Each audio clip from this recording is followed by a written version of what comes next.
won't affect, but of course it's going to affect the team and what's happening. So there's a lot of going on in that team at the moment, where Arsenal have been stable, they've been consistent with what team they've been able to pick.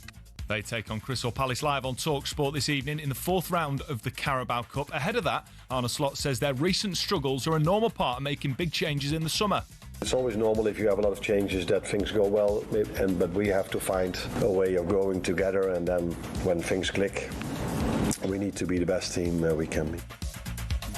And it's not looking good for England in the Women's Cricket World Cup semi-final. Sam Ellard's watching for talkSPORT. On the verge of being knocked out, 190 for 9 in the 42nd over, 320 was the target. The reply got off to the worst possible start when they were 1 for 3, and despite half centuries from Siva Brunt and White and Capsey, England never really recovered from that bad start, and they're not going to get close to this target. Pick of the bowlers, South Africa, Marizanne Cap, 5 for 20 from 7 overs. She's been unbelievable. England's World Cup journey will be over very, very shortly. Thank you, Sam. And Eden Hazard's been inducted into the Premier League's Hall of Fame. The Belgian won 2 Premier League titles with Chelsea. He's the 26th recipient of the honour, following ex-Manchester United defender Gary Neville. talkSPORT News. It's understood migrant sex offender Hadoush Kabatu was paid £500 to leave the UK, and the woman accused of stalking Madeleine McCann's parents says she's still 50-50 on whether she still might be the missing girl. More from the news team in half an hour. talkSPORT weather with QuickFit, your go-to destination for quality tyres from great brands like Continental. Visit your local centre or quickfit.com and book today. Showers in the north and west will gradually ease through the evening, feeling colder for most, with widespread frost expected across the north.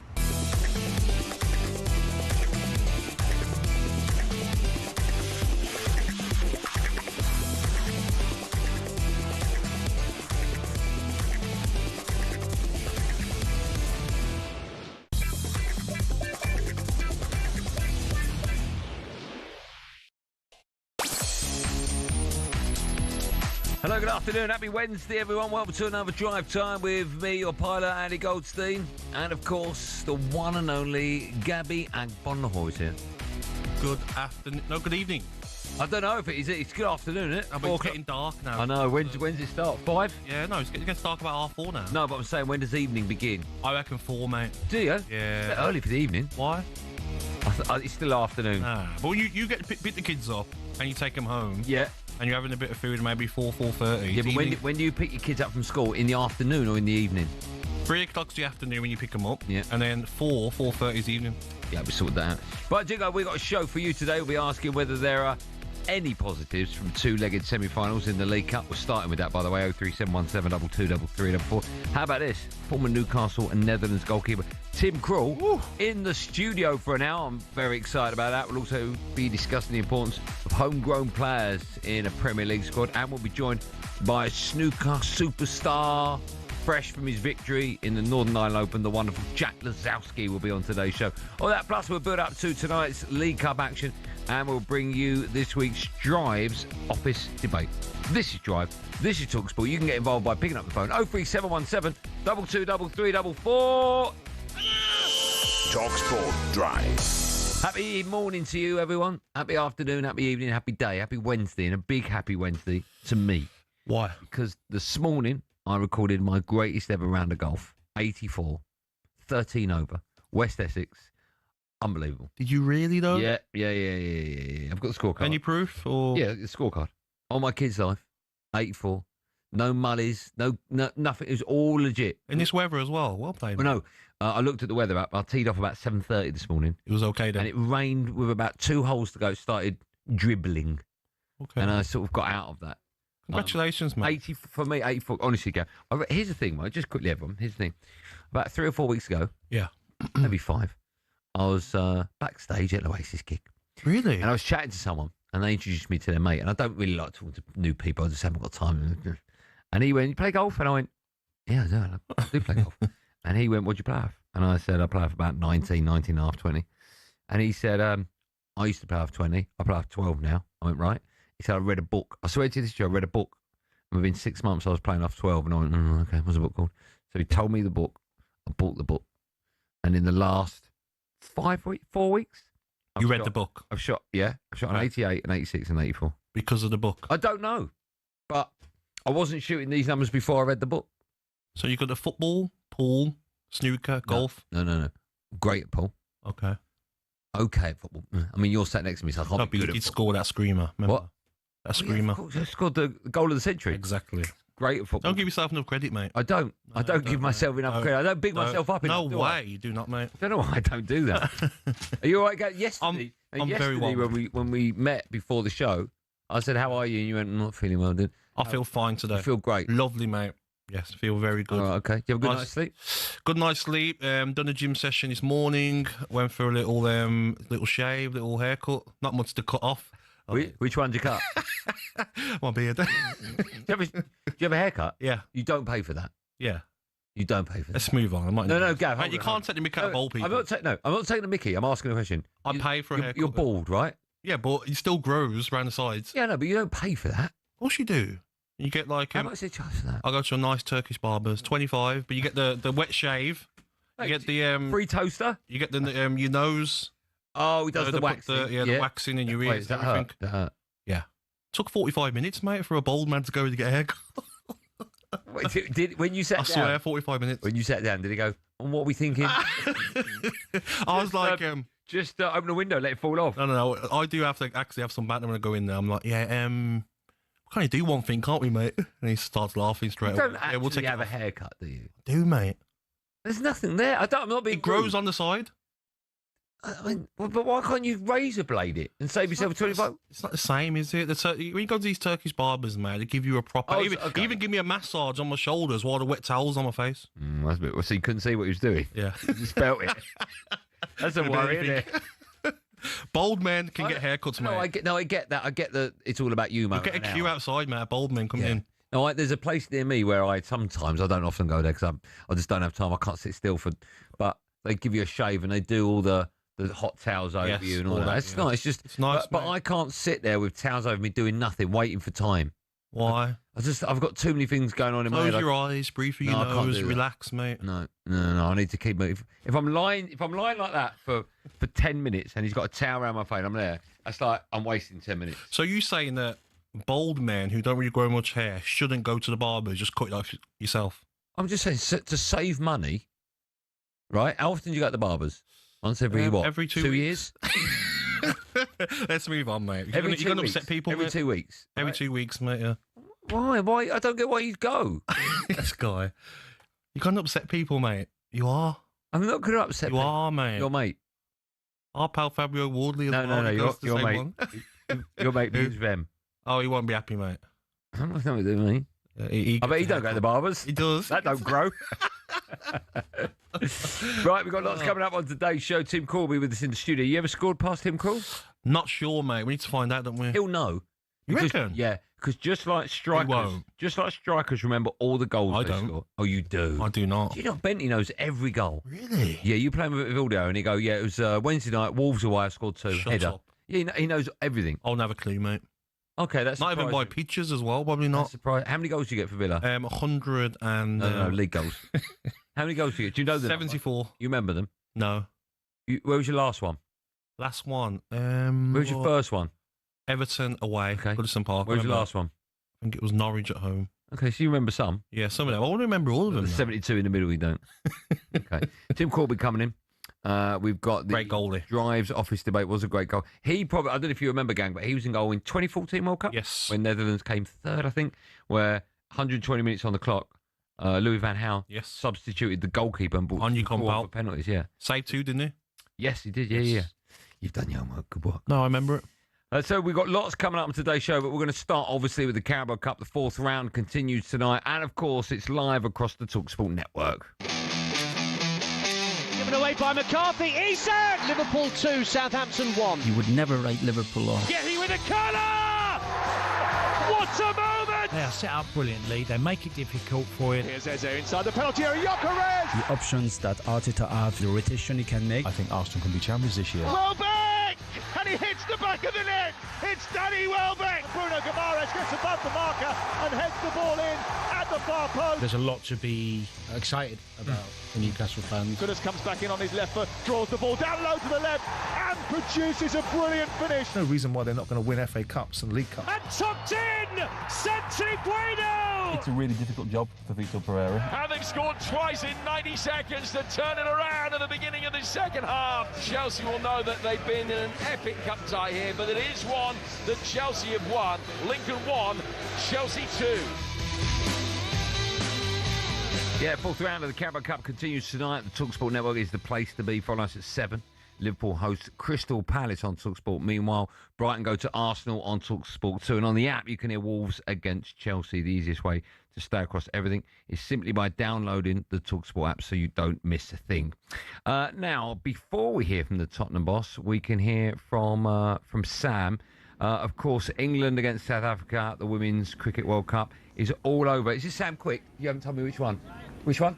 How am I meant to know? I'm not a mind reader, am I?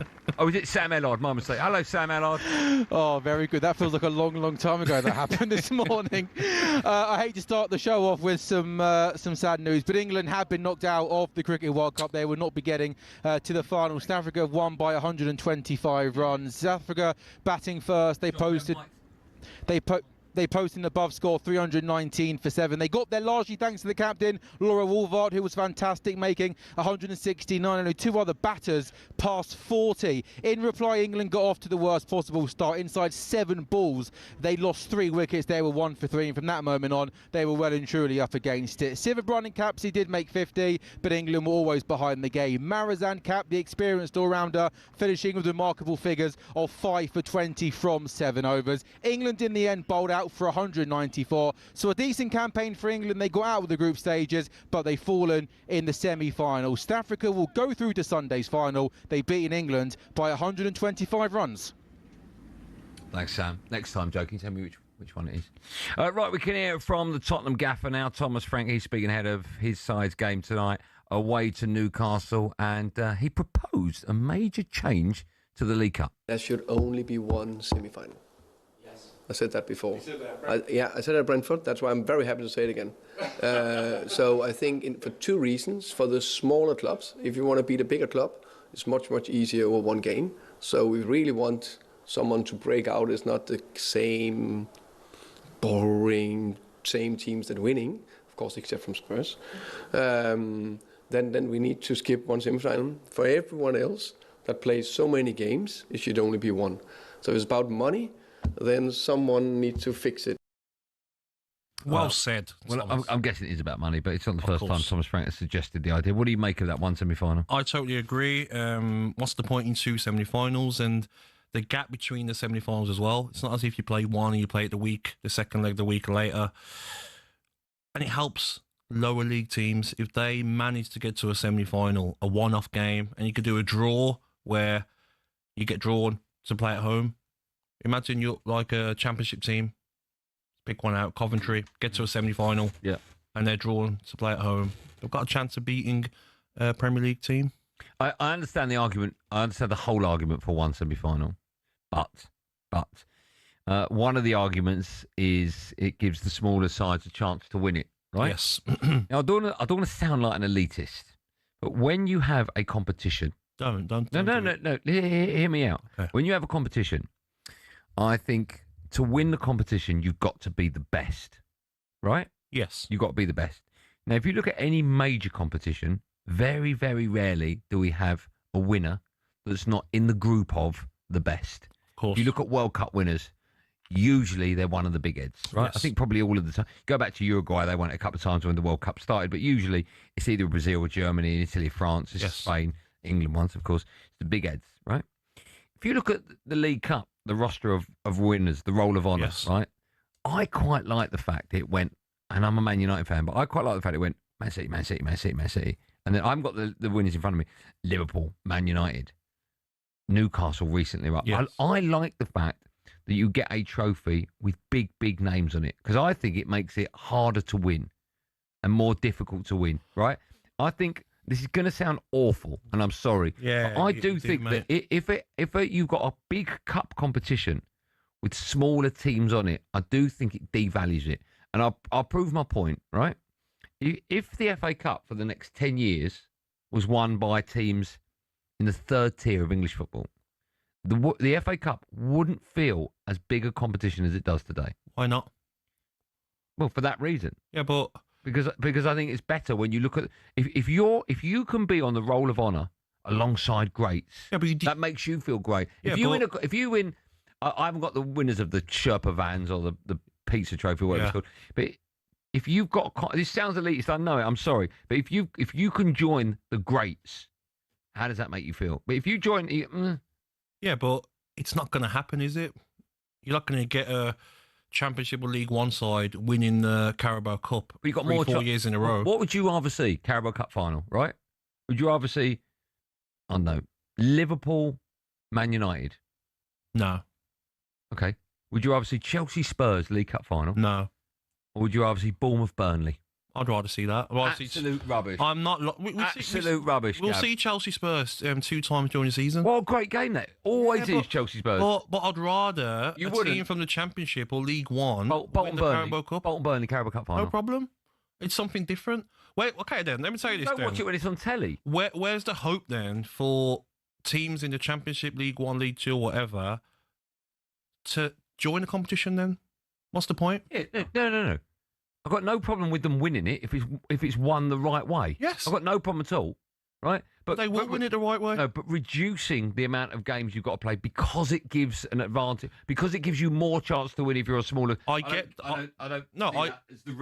see that as a reason. If you say to me fixture pile up, fixture congestion, that is the reason as well, though. Play or play at a neutral ground, I get all of that. That's fine, but to come up with the argument of it gives smaller teams a chance. Yeah, that's why I don't like. Listen, it's fixture congestion is one. You're fine, no problem. And it shouldn't be 2 legs because just have 1 leg. Okay, that's fine. And there should be a draw all the way through the competition, and there should be a draw before the semi-final to see who plays at home. I've got no problem with any of that. It's not just the fact of, a lower league team's got a better chance, so we should have less games in the competition. I agree with that. Oh, fine. Okay. You have to find your way through the competition properly. Yeah. But there's no need for 2 legs. And why I would like a lower league team to win it is because the last time, do you know when the last time someone from the Premier League won the League Cup, Carabao Cup? From the Premier League? The last time a team that wasn't in the Premier League won the League Cup. I've got it here, mate. Sheffield Wednesday in 1991 beat Manchester United. Right. They were in, then it was called Division 2. Right. No, but it's good. It's not. Andy, come on. Callers are going to be very upset with you, Champions League final. Do you want Real Madrid Barcelona or do you want Young Boys v Bodo Glimt? No problem, mate. Rubbish. What stadium will the game be at? Do it at the car park. At the Wankdorf Stadium, is it? Well, come on. What? 0371. Well, it'll be a neutral ground. Oh, okay. 03717 223344. You can have your say on all the above. Very clever.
Yes, at Drive and talkSPORT, me, Andy Goldstein Gabby Agbonlahor alongside, and our friends at Just Eat.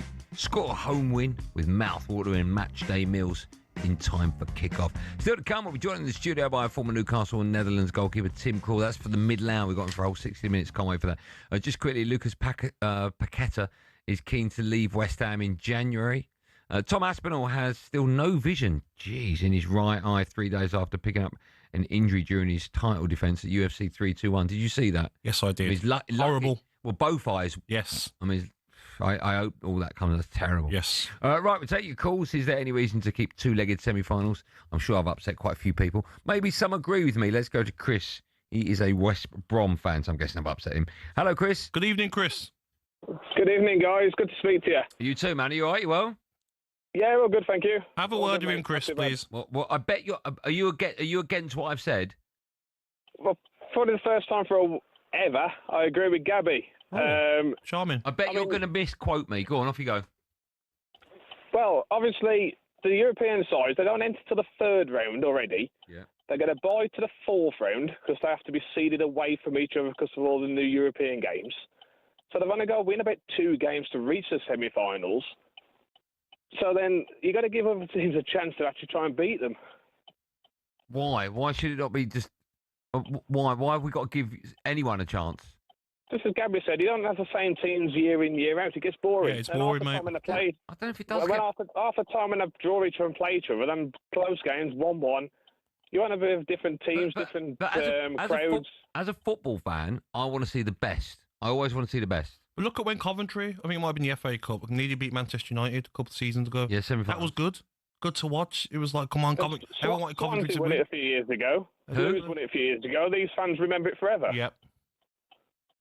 Yeah, but I always want to see the best teams in the final. Do you not? Do you want to see the worst teams in the final? If they deserve to be there, why not? If they're the best teams, they'll reach the final. Exactly. So why do we need to give them some kind of advantage then? Why can't they get to the final over 2 legs? They're the best. Because if the best teams need 2 legs in case they have a away tie, then why do they need 2 legs if they're good enough? They'll win the first leg away from home. Yeah, and Andy, say if you've got a lower league team and it's 1 leg and they're playing at home, still the Premier League team should beat them. Yeah, no, away from home, at least a bit of an advantage. You're out of order, mate. You are. Don't laugh. You know they don't bite when you ask them to. Richard's a West Ham fan. Hi, Richie Rich. Good evening, Richard. Oh, mate. I thought my mum used to call me Richie Rich. I'm not your mum. Yeah, I know that. She's dead. Oh. Okay. Sorry about that. That's all right. Don't worry, mate. I've got a dark sense of humour. No, I rang up for I like the 2 legs. Right now, friends, I just love football. Go on, then. And I like the underdog story. You know what I mean? As you play pool, you're always the underdog, ain't you, Andy? Yep. And you've got to have the best. I know you've got to be the best of the best to win, but sometimes the underdog makes it that little bit more exciting for our mad football. Oh, yeah, I don't mind the underdog winning, but I don't think we should give anyone an advantage. If you're good enough, you get there. I get that. I am kind of on your side on that. But it is. I love football. I love watching all football. Well, look how many games there are. Do you really need 2 legs in the Carabao Cup? Gabby, why not? Eh? They make an excuse for every other game. Yeah. I just think it's. I don't know. I just think I'd like. If Aston Villa were playing away, at Coventry, right? Bradford, flying high in the Championship, Coventry, yeah. Right? And you know that you might lose at Coventry. Okay. Right? Yeah. Every chance you can lose. But over 2 legs, you're probably going to go through. As a Coventry fan, as an Aston Villa fan, you want to win the League Cup. Yeah. Right. Would you rather play Coventry over 2 legs to get to Wembley or 1 at their ground? 2 legs. There you go. Still to come. That's what I'm saying. See? Still to come, we'll be joined by North Island snooker open champion, Jack Lisowski. Why don't you say that 4:05? First up, it's time for no Googling. We want to know who's the youngest ever goal scorer in a League Cup final. I remember the goal. Theo Walcott. I'll give you a clue. He wore white and white shirt. That might be misleading, but he wore a white shirt. The answer to that and more, including Tim Krul in the studio for an hour, coming up live and Drive and talkSPORT after this.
Liverpool have a chance to bounce back from 4 straight league defeats when they take on Crystal Palace live on talkSPORT in the EFL Cup this evening.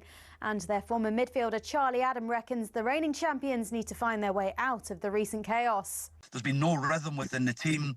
Kanate's contract situation, which people say it won't affect, but of course it's going to affect the team and what's happening. So there's a lot of going on in that team at the moment where Arsenal have been stable, they've been consistent with what team they've been able to pick. Now, football's lawmakers are looking at introducing a countdown for throw-ins and goal kicks in order to crack down on time wasting, and Martin Keown is all for it. We've got to speed the game up. The restarts, there's just so many of them now. There's got to be a time clock of some sort on this. But with so many deliveries, Jim, we've got to do something to speed the game up. IFAB are also considering changing the rules so VAR can intervene if a player is sent off after picking up an incorrect second yellow card. Over on talkSPORT 2 tonight, Arsenal welcome Brighton. And despite getting some stick for a lack of domestic goals, Bukayo Saka's backed Victor Gyökeres to deliver for the league leaders. I'm not worried. I don't think anyone in the club is worried. And yeah, he's a top player. So yeah, the goals will come. And West Ham have suffered a double injury blow. Centre-back Konstantinos Mavropanos is out for up to 6 weeks with a hamstring tear, while young defender Ollie Scarles needs shoulder surgery. All your latest is at talksport.com.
Driver talkSPORT, it's me, Andy Goldstein Gabby Agbonlahor alongside me, typing away. Who are you texting him? What are you doing? Sorry, mate. Sorry, just what are you doing? You know Benny's always on his phone. I was speaking to the producer then. What are you saying? Asking him about something for the next section. What were we asking him? I can't tell you. Why? Because it's private. Oh, okay, fine. Yeah, Little private it's conversation. about you. Okay, can only be good. Before the break, I asked the question, who's the youngest ever goal scorer in a League Cup final? The answer is? No idea. Nearly. Begins with N. No idea. Okay. Norman. No, Norman. No idea. Oh, you must get a Man United player. Young, Norman. Oh, Norman Whiteside. Whiteside. Yeah. 17 years old. So I remember him. 323 days. Yeah. What year was that? 1983. Yeah, I remember that. How many years ago was I was just a kid. How many years ago was 1983? It was 43 years ago. Nearly. Yep. I'm right. I don't think you are. I am. No, because that'd be 3 and 3. Joe, you got it wrong. That's 2. Is that you? Yeah. Joe. Forgot a year. Yeah, you, mate. Can't beat me with maths, you know that. Still to come, we'll be joined in the studio by former Newcastle and Netherlands goalkeeper Tim Krul. We just met Tim outside. What a lovely guy. Do you know what I'm always surprised about? When I know I'm meeting people I've not met that are footballers, Yes. I revert back to being 10, and I expect Tim Krul to be like 8'7". He's still tall though. Yeah, he's still. But I'm a grown man. You're big anyway. But I'm sort of like, okay, I just expect him to be like 7'5". Probably 6'2", 6'3". Yeah, easily. Yeah. How did you ever play with Shay Given? Not with him. Yes. Is he tiny? He's not tall. He's probably my height, Shay. Yeah, but you're tall. Yeah, but I'm 6 on the dot. Is that big enough for a keeper? Are you taller than Bentley? No, Bentley's taller than me. Is he? He's like 6'2", I'd say. 6'1" he is. But Shay, we used to always dink him in training because he's so small. You still want him in training? Dink him. Oh, right. Dink the ball over Who's his the tallest player you've ever played with? Peter Crouch. What? There was an Aston Villa player. Who was the Aston Villa player? He was giant. John Carew. No. Oh. Yeah. Oh, he was like 6'8". Aston Villa player? Yeah, sure he was Aston Villa. You Joe's sure? Googling it now. People are screaming at their radio. No idea. Ian Ormondroyd? Was he Aston Villa? Ian Ormondroyd. Was he Aston Villa? Ormerod. He was at Southampton. No, I'm sure there was one at Aston Villa. Maybe I'm going nuts. Was there, Joe? Okay, he's Googling medication, mate. I'm sure I've got one. While Joe's Googling that, time now for this. The biggest cities in football on talkSPORT with the BYD Dolphin Surf. Why just drive the city when you can surf it? Find out more at byd.com. Ian Ormondroyd was 6'5". Was he at Aston Villa at any time? He was at Aston Villa. 6'5". Yeah, what year was he at Aston Villa? Oh, I couldn't say it. 89 to 91. Yeah, I was like 4 years old, mate. Don't remember. Were you? What year were you born? 86. Were you really? Yeah, mate. Yeah. Yeah, it's been a And tough you know what? gig. If you and I went out, people would think that you could be my dad. I mean, you look that much older than me. 100%, yeah. Yeah. 100%, mate.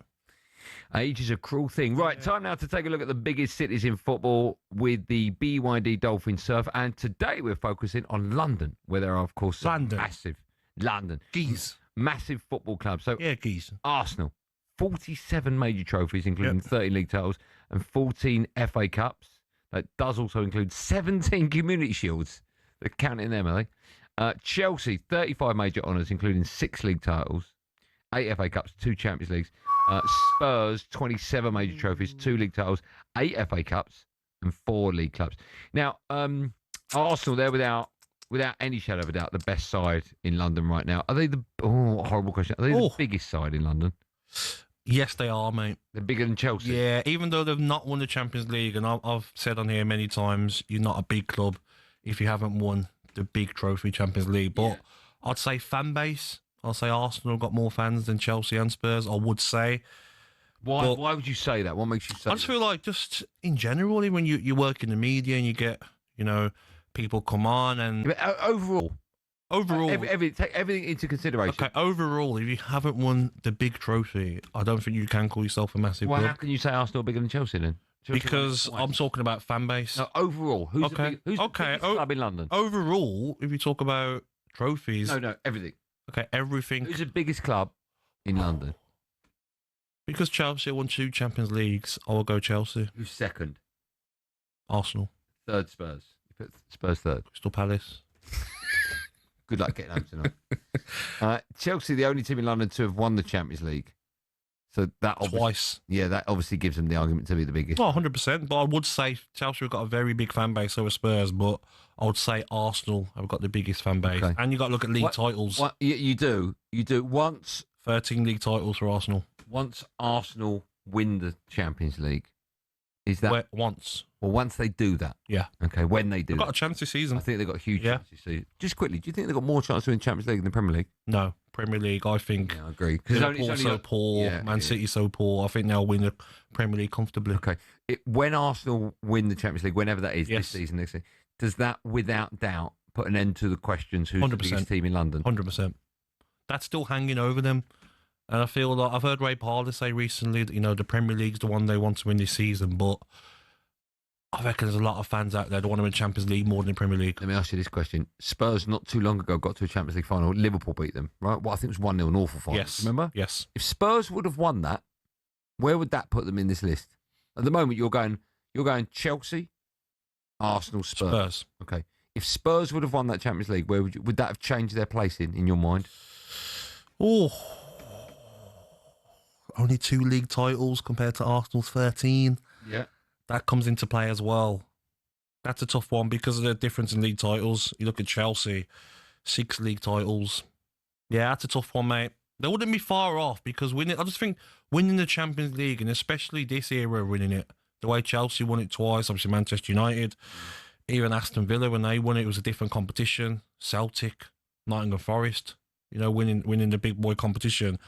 I just think a club like Arsenal just needs to sort of tick that box ASAP. Do you think Champions League semis should be 1 leg? No. You don't? That's convenient. No, I do not. No. No. Weird, all of a sudden, my argument's sounding pretty good. No, but it's different. No, it's not. It's the elite. Yeah, but it's the elite of the elite. League Cup's not elite. No, it's not. Ah, there you go. No, it's so you not. want elite, do you? You always want elite. No, because Champions League's not elite. people will always want Champions League's not elite. the Champions League, Premier League, FA Cup, then the Carabao Cup. The Carabao Cup's Champions League's not elite. What's it's elite? Yeah, well, you got look at some of the dross you've got in it. Yeah, but you need that. You need dross. You do need a bit of dross, mate. All right. So if you get young boys getting to the semi-finals against Aston Villa, Yeah. you have to have 2 semi-finals, yeah? I would have Just 2 in legs, case. yeah, just in case, mate, yeah. Okay. You'd have one at Villa Park. Yeah, and then And where would you play the away game? I actually went to the stadium last Where? season, What the one? Wankdorf Stadium. You went to Wankdorf? Yes. What was it like there? Is it big? It was, you know what, it was quite small, mate. Is it? How many can Yeah. you get in there? 10. Is that all 10,000? What are you laughing at? 10,000, I'd say. You can get in there because Villa played young boys, right? That's why you went there. Yes, and I really enjoyed it, mate. Yeah. You enjoyed the game or you being in the Wankdorf? I've been in the state. The atmosphere was incredible. Behind the goal, Yeah. the ultras, the Wankdorf ultras. Yeah. Yeah, it was good, mate. Harden fans, yeah?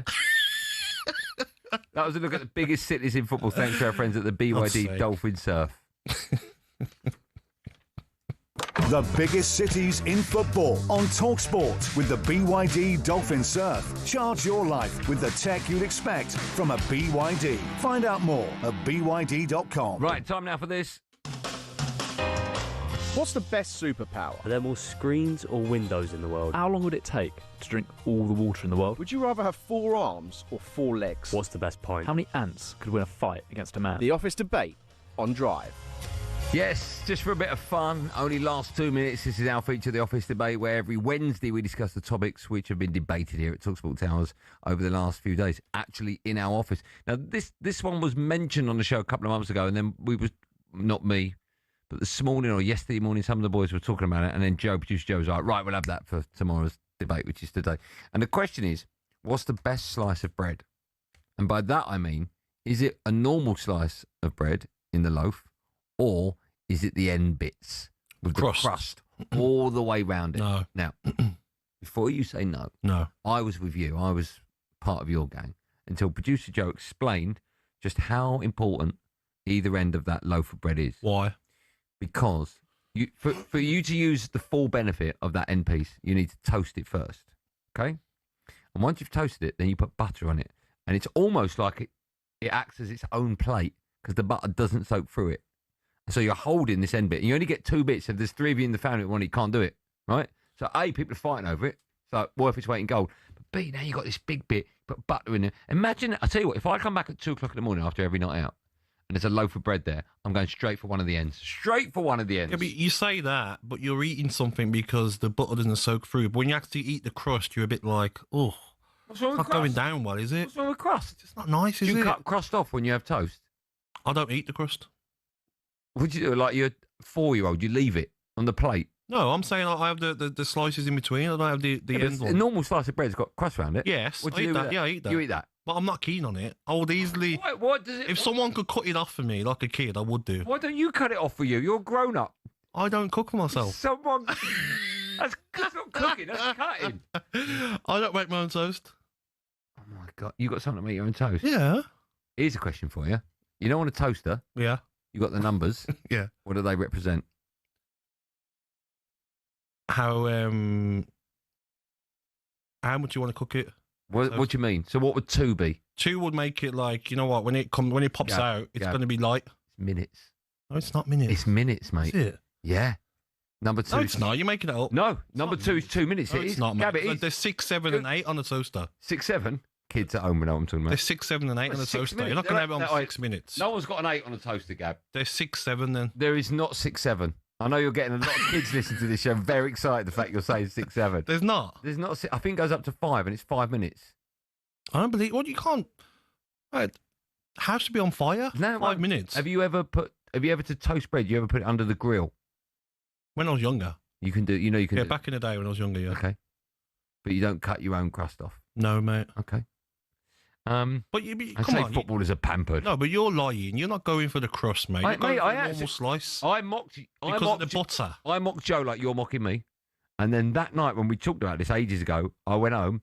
Obviously, those bits are there because no one's having them. And I thought, well, no one's about. Went into the toaster, put it on for 3 minutes, put it in the toaster, up it pops, buttered it. I'm holding it, I'm walking about the house. Okay, then. People look at me like I'm nuts. Sometimes when you have the crust, it's all like crossed, isn't it, at the bottom? Brilliant. No, mate. Crust It's all is over like- the place. No, try. Will you do me a favour? Will you try it and then report back? Okay, I'll ask the person that makes my toast. Okay, I think we have a definitive answer that the best piece of any loaf of bread is the 2 end bits, yeah? I disagree, mate. Okay, split down the middle. That was today's office debate.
Listen to Drive on talkSPORT. It's me, Andy Goldstein Gabby Agbonlahor is alongside me, the Crust Eater. We Just Eat. Feed your squad with matchday meals delivered in time for kick-off. I like that. Still to come, we'll be joined in the studio by the superstar that is former Newcastle and Netherlands goalkeeper Tim Krul. Just quickly, football's lawmakers are considering adding a referee countdown to cut down on the amount of time taken on long throws and goal kicks. It's just getting a bit silly now, and just let football be football is my advice. Can I ask you a quick question? Sorry. Can I just read this out and then you can? Go on then. Oh, did you see that? He threw his pen down. Go on. Attitude. No, go on. We'll stop the show for you. No, go on. No, Sorry, go on, I'll get into Max will moan at me management, mate. Napoli will make another attempt to sign Kobe Mainu in January. Look, you've put me off now. From Man United in January. I've got to read this, all right? Just hold that thought. Because, Gabby, time for me to tell you about our biggest competition to date. We're giving you the chance to play to win up to £100,000. It's talkSPORT's biggest cash prize ever. And if you're the lucky winner, the excitement doesn't stop there. You'll also be coming to talkSPORT Towers on Thursday, the 13th of November, to play for that life-changing cash prize. Pin back your luggles, because this is how you enter. 18 plus UK excluding Northern Ireland. For a chance to win, text the word cash to 83338 and you're in the draw. Text costs £2 plus one standard network rate message. You must have the bill payer's permission, or you can enter for free by calling 0330 880 3338. All entries must be received by the 6th of November at 4 p.m. This is a talkSPORT limited promotion run on talkSPORT, Talk and Virgin Radio UK stations. Full terms and conditions at talksport.com. Go on then, what are you going to say? If you was in a fancy hotel, right, with the family, with the family, my family, and maybe you're downstairs for breakfast or room service, and you ordered some scrambled eggs on toast or a ham toasty or whatever, and it comes as crust, you are phoning up and complaining, are you not? No. Or your missus not phoning because up? I'm an adult. Your missus wouldn't phone up and say, no, I don't want crust. No, my missus certainly would not phone up and say, I don't want crust. So if you ordered room service, say you want to come out of bed in the morning and you want to have breakfast in bed, and you order scrambled eggs on toast, and it comes as a crust, you're going to say, come on, you're taking a mick. If they phone me up and said, did you order the scrambled eggs? Yeah. Do you want it with crust or without? I would say without. But if they didn't phone me up and they left the crust on, I wouldn't have a problem with that at all. Okay, so you just order your food. I want 2 slices of toast with scrambled eggs, please. And they bring it up, and it's a crust. You're going to eat it, and not complain. Here's a prime example of why you're wrong. Why? Sourdough is fashionable now. I know it is. Tell me about it. Smash avocado with an egg on top. Yeah. Common. Okay. Crust is on it. Yeah, that's posh. Yeah. That's posh hotels. I'm talking about. Oh, are you talking about the end bits? No, I'm talking about the end bit. Oh, I see. Sorry, you didn't say that. Right, so sorry. When I say crust, I'm meaning the end, the two ends of the loaf of bread. Yes, then I wouldn't moan about that. See? But you said you love... See, you made yourself... As a snack, as a midnight snack. Make your mind up. So you like it as a midnight snack, there's a big difference between me... It's not, Andy. No, I'm coming back from the pub at 2 a.m. I'm feeling a little bit sick, so I need to mop it up inside. What, pubs are open to 2 a.m? And I'm at my mate's house, right? There's a big difference between that and going to the Ivy. No, but you're making that like you love the crust, the two ends of the bread. I do. You don't know? Right, let me tell you now, Omid Jalil is listening. He texts me saying, I agree with you, Andy. Yeah, but I'm not having it, mate. I'm not having it. Well, you're a diva. You would phone up and say... Sorry, I'm a diva. Yeah, you said I need someone to cut the crust off for me. I was joking. You would phone up and say, listen, I think we've got a bit of a problem here. You sent me 1 normal slice of bread and 1 crust. Can you come and change the scrambled eggs and toast? You would, mate. No, I would not. Sorry, we've got to move on. Sorry. That's who I am, tell you. Time now for this. Paddy Power on talkSPORT. With Paddy's Super Sub, your new bet rolls over to the new player coming on. T's and C's and exclusions apply. 18 plus, BeGambleAware.org. Yes, time now for today's bet, but to the friends of Paddy Power, let's welcome Ben Steele to the show. Steely. Good evening, Ben. I wasn't expecting quite as much toast chat before this, but you know. Sorry, mate. Have you ever had the either end of a loaf of bread before? I think I'm kind of with you. I think that is the better end of it. Thank you. Damn. Particularly if you've had a couple of pints, like you seem to be implying there earlier on. He knows what I'm talking about. He's a man of the people. Thank you, Ben, for that. Right, we've got you on because we're looking ahead to tonight in the 4th round of the EFL Cup. Newcastle play Spurs at St James's. Can you remind us how the bet builder works and the charity that, fingers crossed, will benefit? Yeah, sure. So it's the 5 selections. We've got 1 each from each of us, 1 from your producer, and then the most backed pick from the Paddy's punters so far. We'll stick that all into a bet builder, place a bet, and if we do win, we'll be donating the money to the Attitude Foundation, who do a load of great work across the country, supporting the LGBTQ community. Fingers crossed we get money for them. Right, it's a 5-leg bet builder. These are our picks. I've gone for both teams to score, or BTTS, as some people call it. Yeah, which either one it is, it's 13-20 either side. So yeah, look, I think Newcastle started off. I think they were pretty decent defensively, weren't they, to start the season? But I've had a look back, and their last 3 of the last 4 games, have had that clicking. Both teams to score. They won 2, lost the other one. They haven't kept a couple of clean sheets against Union Galwaz. Yes. Not entirely sure how you say that one. And Benfica, but I think we can say that Spurs are probably a bit of a tougher test than that. Krusty Agbonlahor, what are you going for? I've gone for over 3.5 goals, only because I feel there'll be a lot of changes. No Van der Ven tonight, I could imagine. Yeah, well, we'll come on to Van der Ven in a minute. I'm hoping that he does play for my pick, but it's all good there. But we've got, as you say, a couple of keepers changed. They played Ramsdale and Kinski last time out, and actually 6 of the last 9 of these have had over 3.5 goals. There's been a 6-1, a 5-1 in there, so a fair number of goals knocking about. Okay. Next up, producer Joe's had a tattoo on the back of his neck this morning. It looks awful, but he's gone for Voltemar to have 2 or more shots on target. It's not a tattoo of Voltemar, is it? No. I can only see the top of it, and it's just curly hair. Maybe it is.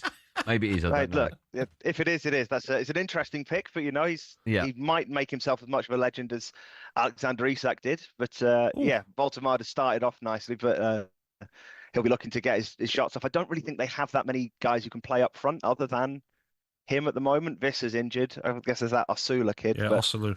Yeah, but I think Voltemar starts. He's going to be the main sort of focal point for the favourites to win the game. 3 down, 2 to go. Next up are the people they've gone for Newcastle to win the game. They have, yeah. Little quiz question for you. Who was the last Spurs manager to win at St James's Park? Tim Sherwood. No. Gabby, you've got a guess? Or are you Googling Christian Gross. Keith Birkinshaw. Bill Nicholson. Martin Yule. No, right. So George Graham. Nuno, it's Nuno Espirito Santo. He was only there for about 5 minutes, but one of his few wins was for up at St James's Park. Okay. Eddie Howe's side, they've won 5 of the last 6 games. That's both at Spurs and at St James's. So I think the people are back in the form there with the most backed pick. Next up is yours. We sort of know what you're going for, but tell us more. Yeah, it's Van der Ven. Look, if he doesn't play, I'll just recalculate the odds just in case he doesn't get in the game. But he's Van der Ven to have a shot. Obviously, set pieces are kind of the sort of flavour of the month at the moment, aren't they? And he scored twice at the weekend, so he doesn't have to score, doesn't even have to get it on target.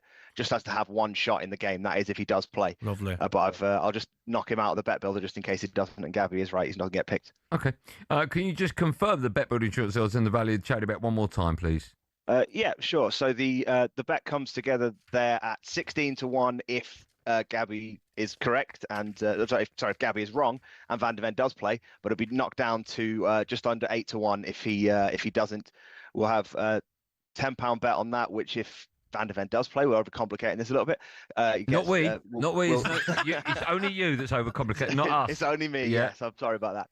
Yeah, so £173.49 if it does win there, and that'll be donated to the Attitude Foundation. A quick reminder, of course, that any player bets are covered by Paddy's Super Sub feature. So Voltemar and the much talked about Van der Ven, if they come off, the bet will roll over to the player they're subbed on for. Then go and have a lie down. Thanks for coming on.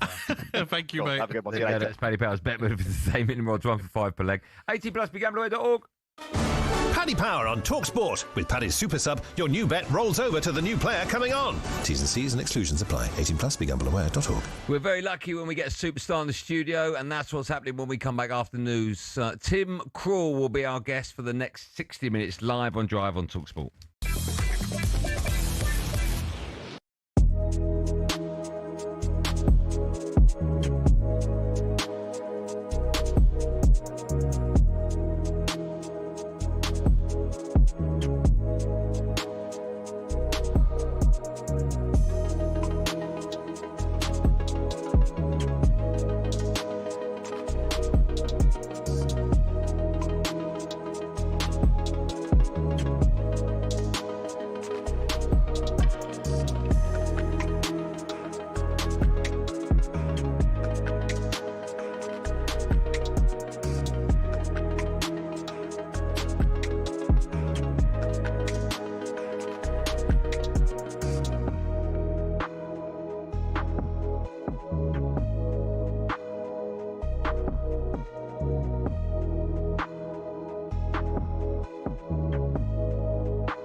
Liverpool have a chance to bounce back from 4 straight league defeats when they take on Crystal Palace live on talkSPORT in the EFL Cup this evening.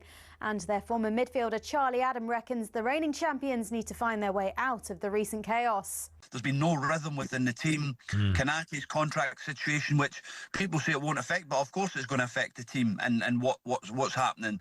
So there's a lot of going on in that team at the moment where Arsenal have been stable, they've been consistent with what team they've been able to pick. Now, football's lawmakers are looking at introducing a countdown for throw-ins and goal kicks in order to crack down on time wasting, and Martin Keown is all for it. We've got to speed the game up. The restarts, there's just so many of them now. There's got to be a time clock of some sort on this. But with so many deliveries, Jim, we've got to do something to speed the game up. This after it was revealed that Brentford took 9 minutes and 18 seconds to take just 10 throw-ins against Liverpool. IFAB are also considering changing the rules so VAR can intervene if a player is sent off after picking up an incorrect second yellow card. Over on talkSPORT 2 tonight, Arsenal welcome Brighton. And despite getting some stick for a lack of domestic goals, Bukayo Saka's backed Victor Gyökeres to deliver for the league leaders. Victor's playing really, really well. I think he's settled in well into the group and into the team. And the goals will come. I'm not worried. I don't think anyone in the club is worried. And yeah, he's a top player. So yeah, the goals will come. Eden Hazard has become the latest former star to be inducted into the Premier League Hall of Fame. And ex-Chelsea defender Jason Cundy had this to say about the Belgian. He's a special player. He's the best, the best I've ever seen in a Chelsea shirt. For me, I know there'll be older fans that will look back at Charlie Cook and Peter Osgood and even just before that Zola, but the best player I've ever seen in a Chelsea shirt. Best you've ever seen. Yes. One of the greatest road sprinters of all time, Mark Cavendish, has told us it's a cliche, but you can achieve anything with hard work. There'll be people who have it easy if they're talented, but the harder you work, the better you get, and you work hard enough, you do whatever you want. And West Ham have suffered a double injury blow. Centre-back Konstantinos Mavropanos is out for up to 6 weeks with a hamstring tear, while young defender Ollie Scarles needs shoulder surgery. All your latest is at talksport.com.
Welcome back to our number 2 Drive Time on talkSPORT. It's me, Andy Goldstein. The superstar is Gabby Agbonlahor. Still to come, we'll be asking how important it is to have homegrown players in your side, but that's coming up later because we are joined in the studio by this man. Tim Krul has just made the save of the season so far. Extraordinary stop. And brought down superbly by Pulisic, and his shot on the turn was brilliantly saved by Tim Krul. If you said to me who was Norwich's best player this season, I'd say their goalkeeper. Bursting into the box for Arsenal. Can he make it 2? Great save, Tim Krul. Turns it brilliantly into Paulinho. What a stop that is by Tim Krul. Krul's on fire. Yes, we are delighted to be joined in the studio by former Newcastle, Norwich and Netherlands #1 goalkeeper Tim Krul. Tim, how are you? Good evening, Tim. Thank you. I'm great, thank you. Thank you for having me. It's our pleasure. It's lovely to meet you for the first time. What's interesting is when we met you outside about 5 minutes ago, we just said pleasantries, hello, how are you? And then Gabby turned to me and he went, is it going to be great? And I was like, it's so going to be great. It's so nice to meet you. Do you do a lot of these sort of things? Come in for an hour on radio shows or on Talk Football? Do you do that? No, I've done a bit on Sky, but obviously TalkSPORT is the one apparently. So well said. Well said. TalkSPORT Drive is the one. It's quite big, TalkSPORT as an umbrella. It's TalkSPORT Drive. Because you've recently retired, right? 5 weeks ago. Yeah, you're 37. You're Luton for a couple of years. Yes. And then we'll talk about your career a bit later on, but you decided to call it a day. Yeah, 20 years. I was able to look in the mirror and go, you know what, I'm happy what I've done. And I didn't want to be that kind of player that keeps on going, and teammates looking at you going, "Come on, you old guy, you know it's time for the next generation to go." And I want to just, I'm happy. I'm like I said, 20 years to play in the Premier League and some amazing clubs, and it's time to look what's next. And there's so many opportunities going forward as well. So I think this was the best time. Do you feel 37 is not old, and it's certainly not old for a goalkeeper? Do you feel old? Do you when you sit down in the chair? Do you do that yet? Just speaking to Gabby there before, I think I still feel young enough. Good. No, I'm. Listen, it's that point where you've been diving about for my whole life, you know, and like I mentioned. You know what's funny though, because when you're young, when you break into like the first team, whatever, you see the older players, and they're always getting massages. I used to think, what are they getting massages for? Don't just go and run around. You don't need it. And then you get to 30, and you're the one on the massage table. There's massages three times a day. But it's crazy, isn't it? How it changes over your career. Yeah, the transition from when you're like 18 to 24. I mean, you're young talent, and you think you're the best thing. You already want to be a number one goalkeeper at 18. And the older you get, you start worrying about different things. And I think that's the biggest change when you're progressing through your career. We'll talk about your career a bit later on. We've got you for an hour, so we've got lots to talk about. Just before we're going to talk about one of your former clubs in a moment, Newcastle. Before we do, I asked Gabby before, I said, have you ever scored past him? And he went, I can't remember. And I was like, I bet he remembers. To be fair, I forget the ones I conceded. So, okay. Well, I've got the answer to that. So you have scored against him. No way. But I'm just going to give a little tap in. Or I'm good. Well, it sounds. I'm going to give a quote that you actually gave Tim after the goal. This is what you said. You said, I think he was a little bit spawny. This is what he said. But sometimes luck goes for you, and sometimes it doesn't. And it went against us for the goal. It was a great block by Colaccini from the first shot, but Agbonlahor gets lucky because it falls just right for him. Do you remember the goal? No, like I said, I forget the ones I can see, but I remember playing against Gabby for sure. Okay. I'm sure it was a tap-in, though. Bit spawny. That's unlike you, isn't it? Sounds about right, to be fair, mate. Score past Tim, of course. I've just been told it was in 2011. It was a draw. So you didn't lose the game. Exactly. That's nice. No clean sheet bonus, though. No, I know. Did you get clean sheet bonuses? Is that a No, thing? no. You know what? You not? No. Did they get goal scoring bonuses? Yeah, no, we didn't. Oh, you did. I didn't. I swear we didn't do it. You didn't get one goal scoring bonus? Don't get it. Nope. We are bad agents. Yeah, really Yeah, bad it's agent. terrible. Hold on, you didn't get clean sheet. That's what I mean. Both mate. Do you have the same agent, by the way? John. But let's talk about Newcastle, shall we? One of your former clubs, Newcastle. They're 12th in the Premier League. 3 wins from 9 league games so far. Beat Fulham 2-1 at St James's over the weekend. What have you made, not necessarily of their start to the season, that's a little bit too early to say, but what have you made of Newcastle under Eddie Howe since he's got there? Oh, they've been amazing over the last few years. Lots of respect to Eddie Howe. I think he is probably one of the best English managers there is.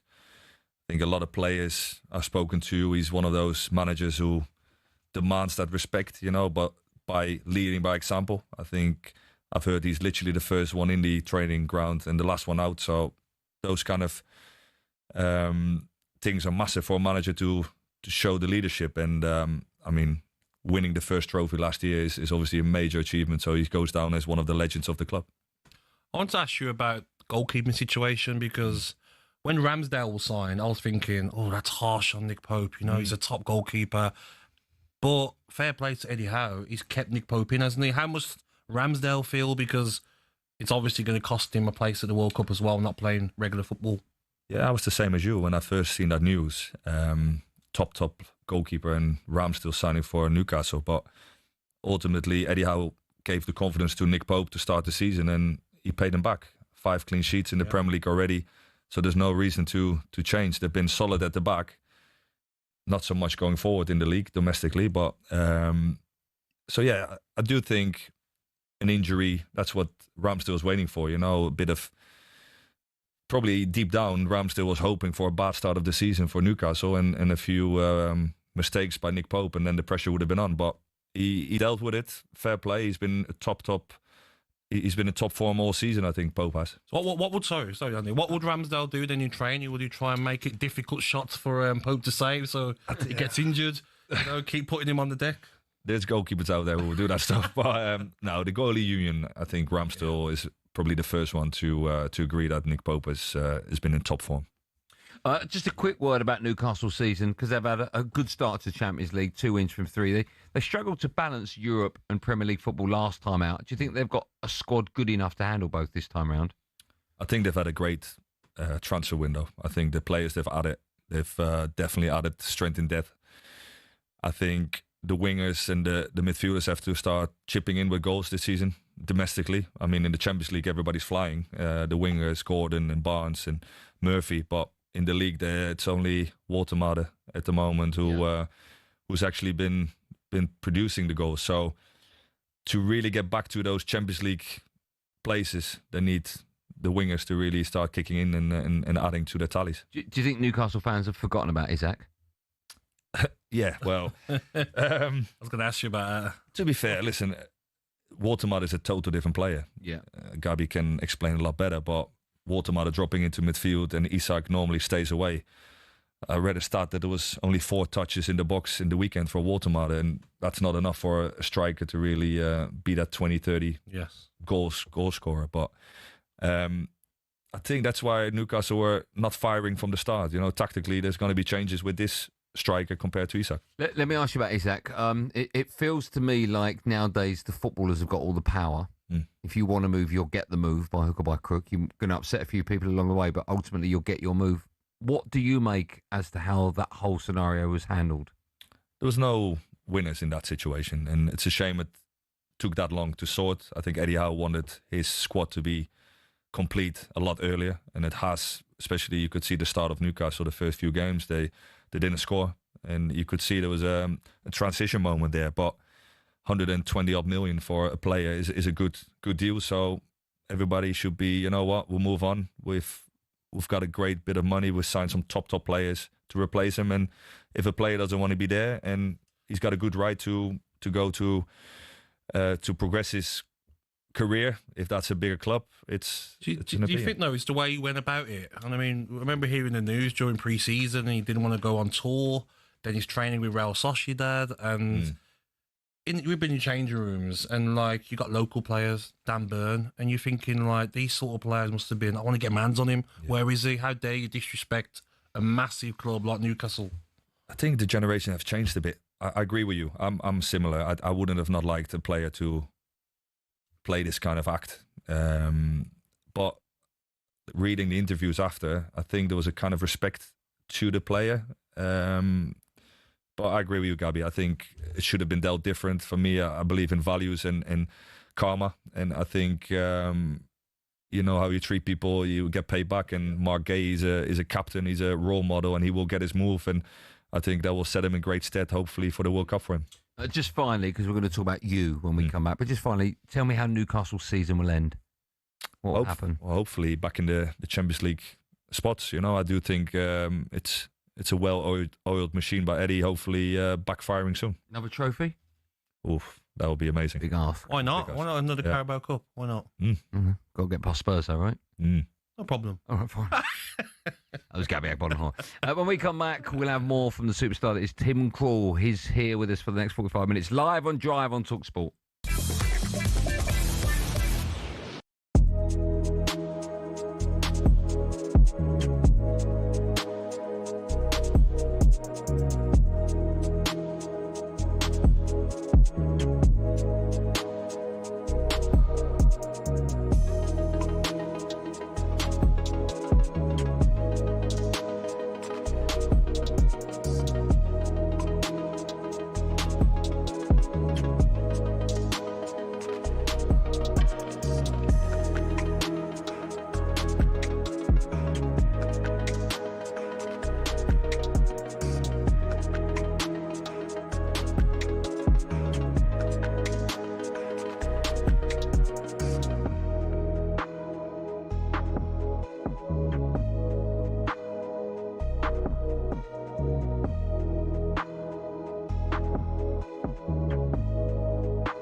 Yes, at Drive talkSPORT with me, Andy Goldstein, Gabby Agbonlahor, Tim Krul's with us as well in the studio, and Just Eat, the app for all of your delivery needs. Still to come, we'll ask Tim who the greatest Premier League goalkeeper of all time is. But Tim, you're here, of course. We're going to talk about your career, but we do need to talk about this. They will now be able to make the change, the Dutch. A change of goalkeeper. Tim Krul will come on to replace Jasper Cillessen for the ensuing penalty shootout. Oh, he's saved! Tim Krul dives to his left, tips it round the post. Krul saves it! The Netherlands are out of jail! Dutch delight! And it's a Krul blow for Costa Rica. The Dutch are in the semi-final. Yeah, that's how it sounded on talkSPORT way back in 2014 when Tim Krul was subbed on in the 120th minute of the World Cup quarter-final against Costa Rica. You just heard there, you replaced Jasper Cillessen for the shootout before going on to save 2 penalties to send the Netherlands into the World Cup semi-final. It was the first time in World Cup history that a goalkeeper had actually been subbed on specifically for a shootout. Were you aware this was going to happen when the clock was ticking down? Was it a game plan you'd spoken about or not? Yes, I think the goalkeeper coach, literally before we drove to the stadium in the hotel, pulled me. And he said that him and the coaching staff, so Louis van Gaal was the manager, talked about it, that they were contemplating of changing and subbing me on for Jasper Cillessen. So initially my reaction was like, yeah, good one. It's not going to go to penalties anyway, with all the respect to Costa Rica. And I didn't think they were going to actually do it. And then he came back 5 minutes later. He said, right, keep this between us. Don't tell any of the players. We're seriously going to do it when it actually comes up. So when it hit extra time, obviously the nerves start kicking in, and Gabby will know that goalkeepers don't really normally warm up. So outfield players do the little runs down the sidelines to stay warm. But obviously when I then put my little vest on, my teammates were looking at me going, what are you doing, mate? Where are you going for a run for here? So it was a quite funny, nervous, obviously, moment for me. Presumably Jasper knew. No, he didn't. Oh. Only me knew. So how did he feel? So 120 minutes is up. Everyone stops. You know it's going to penalties. No, this is it. So you have to get subbed on before the final. Sorry, yeah. Yes. Sorry, you're right, of course. A minute to go then. Minute to go. And then they put up the substitution and his number's on it. Yeah. And he's obviously confused and you're coming on. What was his reaction to that afterwards? Yeah, kicking off, of course. What happened? Tell me. I would. He was kicking water bottles, and funny enough, the next morning, all the goalies got summoned into Van Gaal's penthouse to have a chat for Cillessen's reaction, right? And the first thing Van Gaal said, he was like, right, if you ever disrespect me like that in front of the world again to Jasper, you will never play for me again. So I'm thinking, oh, happy days here. Let's go. Let's kick off. Say something. So, and then to be fair, he just took it, and he was a bit of a melt, and he literally just didn't say anything. And he said, yeah, sorry, Gaffer, I won't do that again. So he played. How was your relationship with him, Jasper? Yes. Goalie unions are tight. But how would you have felt if that was you? You know, like if I think of being a keeper, I'll think, oh, so I can't say penalties then. Thanks. I'll just play the whole game and then you bring me off. You would have been fuming as well, wouldn't you? Fuming. And he did actually made some crucial saves to get to the point. And that, yeah, I mean, but only I feel like a manager like Louis van Gaal was able to make a call like that. And like I said, literally 3 minutes before the final whistle, I just went up to him and said, right, I'm ready. And he said, right, take your top off and let's go. Well, it come off, didn't it? Yeah. Yeah, I mean, it's a huge gamble, right? Yeah. Worked. I was going to ask you about Louis van Gaal because I'm a Man United fan. He's been our manager for a bit. I don't know him. I've never met him. But he looked like a character, shall we say. What was he like to play under? He was amazing, but I had this kind of hate-love relationship with him. And he's one of those managers who gets the best out of your team. And he couldn't care less. Doesn't matter how big of a name you are.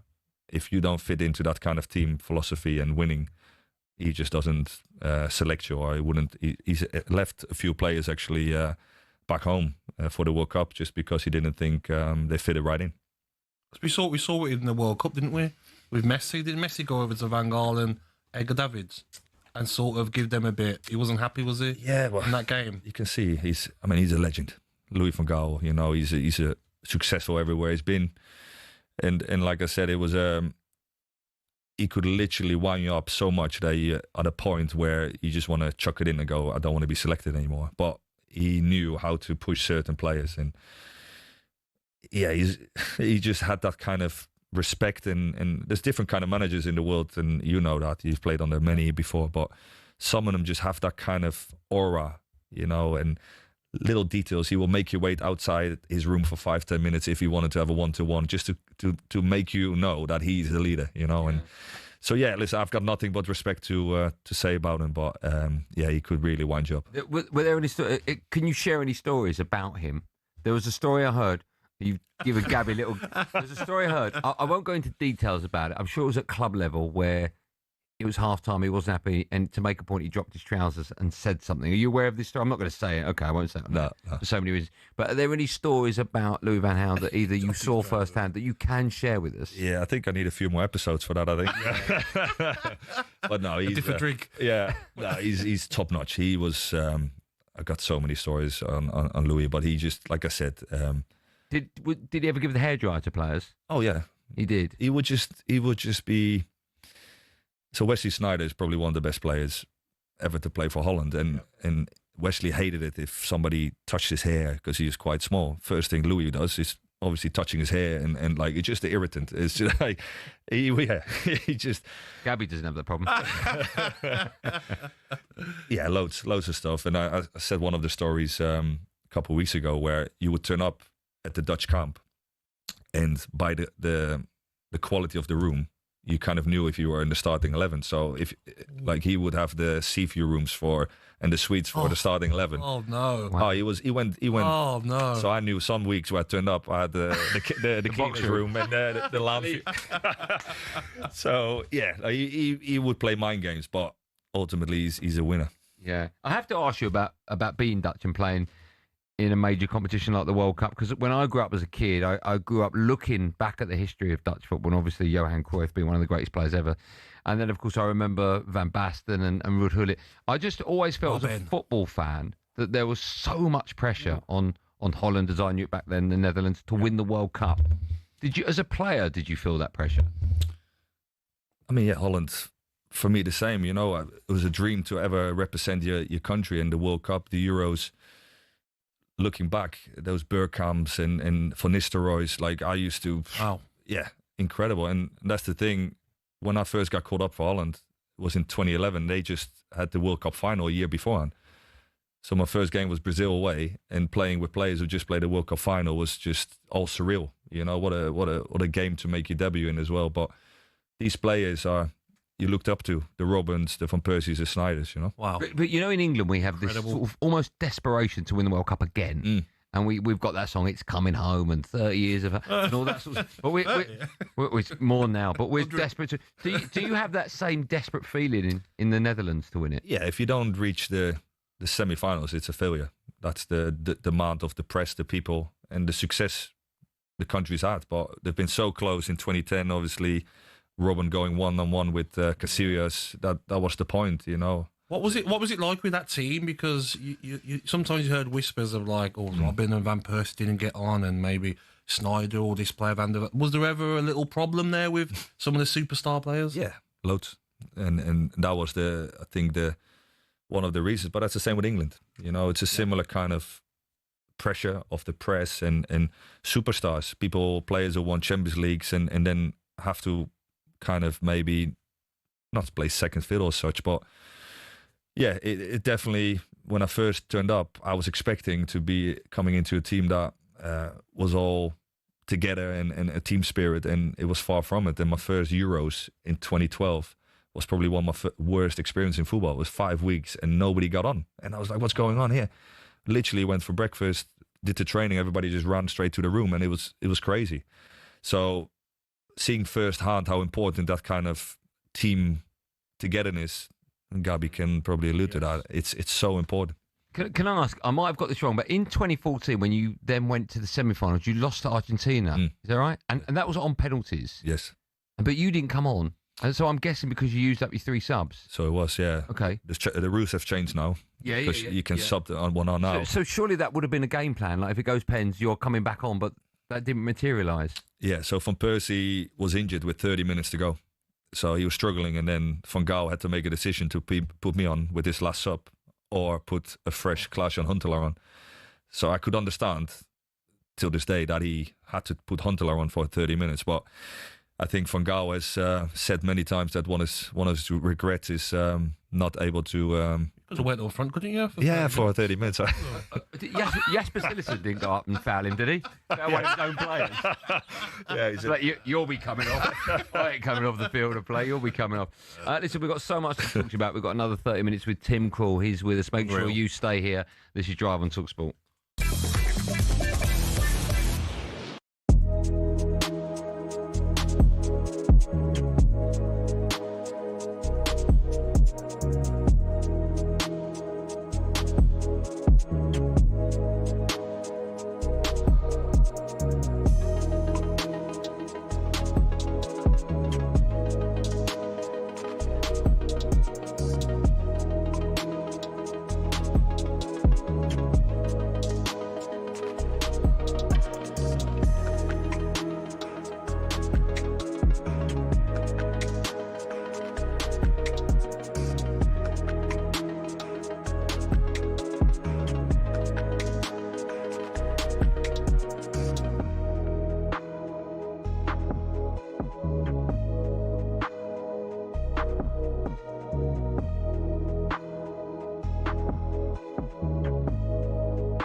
Liverpool have a chance to bounce back from 4 straight league defeats when they take on Crystal Palace live on talkSPORT in the EFL Cup this evening.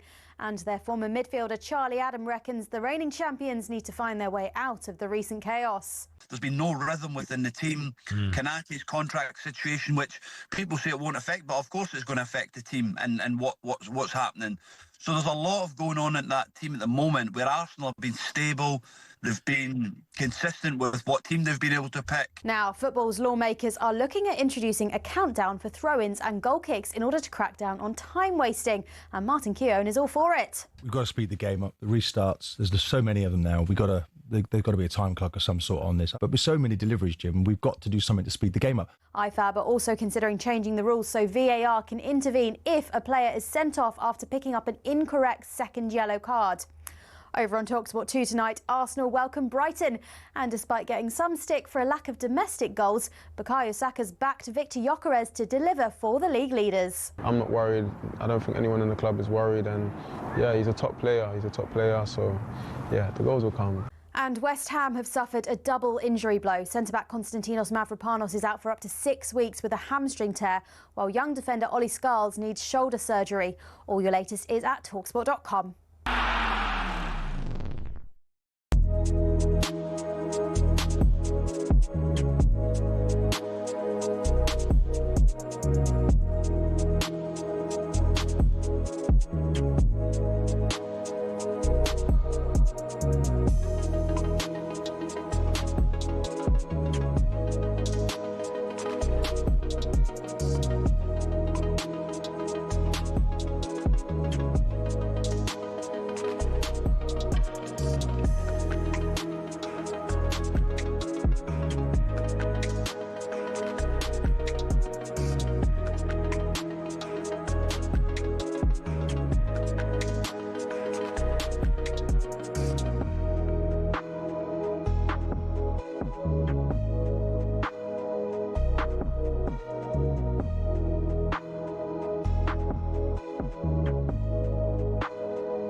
Listening to Drive on talkSPORT. It's me, Andy Goldstein Gabby Agbonlahor, and we're honoured to have Tim Krul with us in the studio. Still to come, Tim's going to be picking his ultimate teammate 11. That'd be good. But now we need to talk about set pieces. They continue to come back into fashion. How about this for a little stat? This season, 30% of goals in the Premier League have been scored via a set piece. I think that's nuts. That is just behind the all-time record of 31%. That was in 09-10. 19% of goals have come from corners. There is now an average of 4 long throw-ins to the penalty area per game this season, which is more than double that of any season. The list goes on and on. So we thought, because you are here, Tim Krul, we thought we would ask you how you deal with set pieces. Now, you played in the Premier League during the era of Tony Pulis and his Stoke side. What do you make of the return of the set pieces and long throws? I'm stunned that such a big thing, such a big deal was being made of it. And also, it's almost like, sorry, why weren't you doing this before then? Why is it taking so long for people to realise you can launch a throw in? Yeah. I mean, obviously, me and Gabby were playing against Stoke on a wet Tuesday night with Rory Delap launching. Got nightmares, mate. It's like a shot on target with Rory Delap, and look at Brentford now. So I remember Crouchy playing for Stoke, and it was horrible to deal with because a throw-in, it's a different kind of flight of the ball as well.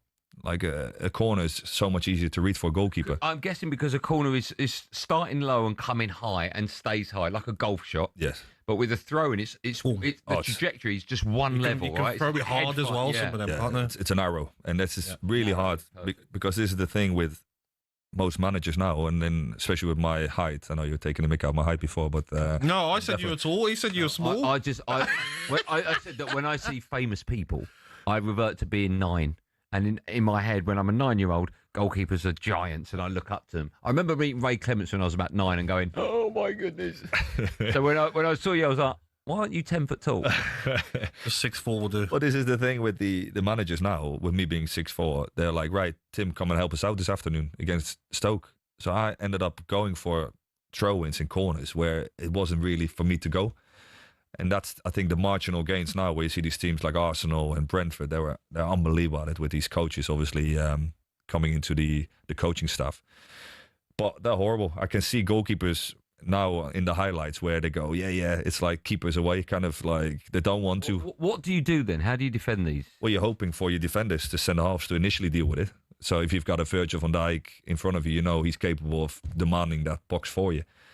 Because with those kind of situations, if a goalie gets involved and you miss it, it's most likely it's going to be tapping. So I think you see, I think in the highlights, not many goalies get involved in the actual throwing. So yeah, they're horrible, but clearly they're working for most. You see a lot now as well, like taller players are getting to play now. Yeah. Even Aston Villa, Onana against Spurs, it was winning most of the headers and the long throws. And you're thinking, without him, you'd be in trouble. Yeah. Certain players you need, don't you, for them long throws? You see Newcastle, I think, it was the other day, it was like the Man Mountains. You had Bobman, Byrne, and Chow, you had Watermade, and huge. And that's the difference now, where you see with Liverpool, obviously, there was a big debate about the difference, why they're not as successful. The physical side of things is a massive point. Are you a fan of this style of football? Yeah, listen, I mean, we're getting throw-ins, and it's like 40 seconds to pick the ball up. Everyone gets it. I mean, it literally is like a free kick. Everyone moves into their position. Yeah. Do you enjoy watching football like this?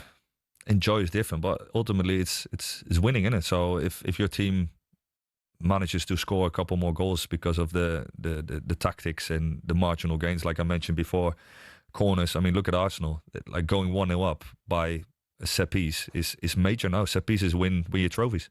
What about playing from the back? Because everyone's doing it now. Down the leagues as well, to League Two, to Conference. I remember watching a keeper make a mistake in the lower leagues. He literally, Tim, no joke, he was coming out with the ball. Then he took one little big touch. Player gets the ball off him and taps it in. I'm just like, everyone's trying to play it. It's not for everyone, is it, playing from the back? It's not, and I think there's like a 30% increase in goal kicks being taken by the centre-halves, and that's a new tactic because obviously Pep has come into the country years ago and Edison has set the bar for the goalkeepers. But not everybody's an Edison, you know, like for me also, like I was able to play out from the back, but I was no Edison by any stretch. So unfortunately now you've got these managers in the Prem and the Championship, they're all following this kind of way of playing and think the goalkeeper now has to be an 11th outfield player. Yeah. And this is where I've had a manager said to me, "Oh, you just play what you see." But with all respect, I'm a goalkeeper for a reason. I'm here to save the shots, and yes, you have to be able to cope with the pressures. But yeah, I agree with you, Gabby. I don't think. Well, look at United now; they're going more direct because they know to playing out with Onana clearly didn't work last year. Were you always going to be a goalkeeper? As a kid, were you a keeper? I was a left winger until I was 10. Probably, and then you just shot up. Then we didn't have a goalkeeper, and I was tall, and they were like, "Right, you're the tallest, so please go and goal." Go and goal. Were you a good left winger? I was decent, yeah. Who were you like? Well, Robin? Yeah, I wish, but no. Overmars, Robin? When I started growing, the pace was gone. Yeah, it's weird, isn't it? When you're young, you're picked on, your height determines where you're going to play in the team. Listen, you mentioned Liverpool a moment ago. They're, of course, on a run of 4 straight defeats now. They've been without their first choice goalkeeper, Alisson, through injury since the end of last month. We speak often about how important the form of Mohamed Salah is. You mentioned Virgil van Dijk as well. No Alisson and 4 games without a win on the trot, 4 defeats on the bounce. I mean, I'm guessing there's a connection between the two. How highly do you rate Alisson, and do you think he's their most important player? Yeah, there's no coincidence. And what I just mentioned there, going 1-0 down, is a major thing in the Premier League. You know, it's hard to come back from setbacks, and especially now things are going against Liverpool, like penalties you've seen the weekend with Virgil. Didn't happen last year, and sometimes then Alisson would have got them out trouble. You know, Alisson is I think the best goalkeeper out there. That one-on-one situations, when teams finally cut through Liverpool last year, he was there to literally save the day for them. And I did say, as a number 2 goalkeeper, you're waiting for an opportunity for a goalkeeper number 1 to get injured, but he hasn't really taken that opportunity, you know, and that's the thing with Liverpool. They let Kelleher go to Brentford, but when he had to step up last year, Kelleher did at Liverpool, and that's one of the reasons, the strength in depth. If you had to name your top 3 Premier League goalkeepers of all time, who would they be? All time? Oof, here we go. In no particular order. Definitely Alisson up there. Edwin van der Sar is my hero, and has to be Schmeichel. I think it'll be a good mix. Yeah. You leaving Petr Cech out? I'd probably have to, yeah. Okay. Oh, can I ask you now about the 8-second rule? Yep. Because we've seen a lot of goalkeepers getting caught with it. Obviously, you can see the corner if you get caught with it. I used to like Martinez at Aston Villa doing it and winding up the fan base and taking his time. He's probably the worst, wasn't he? For winding up fans and taking his time. But I get why the rule's been brought in now, because it's something that keepers use a lot, isn't it? Yeah. I used to do it a lot myself, so I'm not going to knock it. But I do think the 8-second rule, it's clear for everybody to see. The referee puts his 5 seconds up, and everybody knows. But yeah, I've played at games where I remember playing at Arsenal away, and my strikers were still in my box, and I picked the ball up, and the referee was already signaling, you have to hurry up. And I'm like, well, my strikers are still here, so I'm just going to kick into space. So teams are definitely having to adapt, and you can't really get away with it anymore. We've got you for one more section, another 15 minutes. When we come back, I don't know if you've done it already, but you're going to reveal the greatest team of players that you've collectively played with. Is that right? Yep. Yeah. Okay. Have you done it? I have. Is it a struggle? Yes, I do. Got some good stories When for we you. come back, Tim Krul will be upsetting lots of former Robin or teammates. Van Persie. Ooh.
Oko was good. This is Driver talkSPORT with me, Andy Goldstein Gabby Agbonlahor. Tim Krul is here, and we're with our friends at Just Eat. Tackle Matchday snacks and the weekly shopping in one go. Whatever you need, whenever you need it, delivered straight to your door. Still to come, we'll be asking how important it is to have plenty of homegrown players in your squad. That's in the last hour of the show. But it's time for this.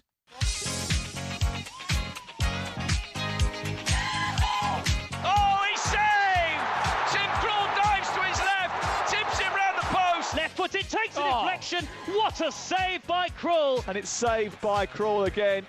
Well. This goalkeeper is having a fantastic day. Krul. And again. Yes, we had lots of ideas to use your name in a pun. We were going to go with cruel runnings, cruel intentions, too cruel for school. That's why we didn't use that one. Daddy Krul, but we've gone for Krul and the Gang, where former Premier League goalkeeper Tim Krul makes and tells us his ultimate 11 players that he's played with. Yes. And by the way, I don't know if you've been told this, you need to pick a manager. Yeah. Well, okay, so we start in goal, and it can't be you. It can't be me, right? Oh. Okay, well. Do you want it to be you? I was going to say, mate, best 11. I had to. Okay, but it can't be. I would put you in. Gabby would put you, but it can't be you. Can't be me. So, who I've played with, that's a little curveball there. Let's go. You took his place for the penalties. Listen, you owe him. Jimmy will be listening to this. Please pick me. Why don't you pick him as your goalkeeper? But if this team goes to penalties, you can sub him off. Take that. Take my first sub. Okay, yeah. Yeah, we'll do that. But okay. I think right back, Danny Simpson. He was Mr. Reliable at Newcastle. We finished 5th with Newcastle. We just missed out on Champions League, and he was one of those. Yeah, underrated. He won the Premier League with Leicester a few years later. Been in a few times. Great lad. Yeah, good lad. Love Danny. Love Danny. Simo was a decent organizer of a party as well. So he was definitely. How important is it? How important is it to have that in your team? Not just great players, but players that can arrange parties, but also great fun to be with. You know, when you go in a dressing room, everyone's happy, everyone's lively. Yep. How important is that? For me, it was a relationship with the back four was massive. So I would literally, if he saves me off the line, I would be all over him. Like that's that connection you build.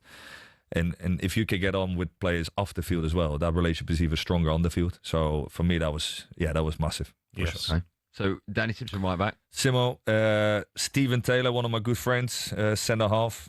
He was mad as a hatter, to be fair. They always say that the goalkeepers are a different breed, but he was definitely up there. Crazy. He was crazy. He used to pinch me, mate. Yeah. Honestly, like to drive you mad, try and get. I knew him because of like under 21s and stuff, and I just standing there, and he'd be pinching me in my back, and I'm, what are you doing, Tails? Proper wind up, weren't he?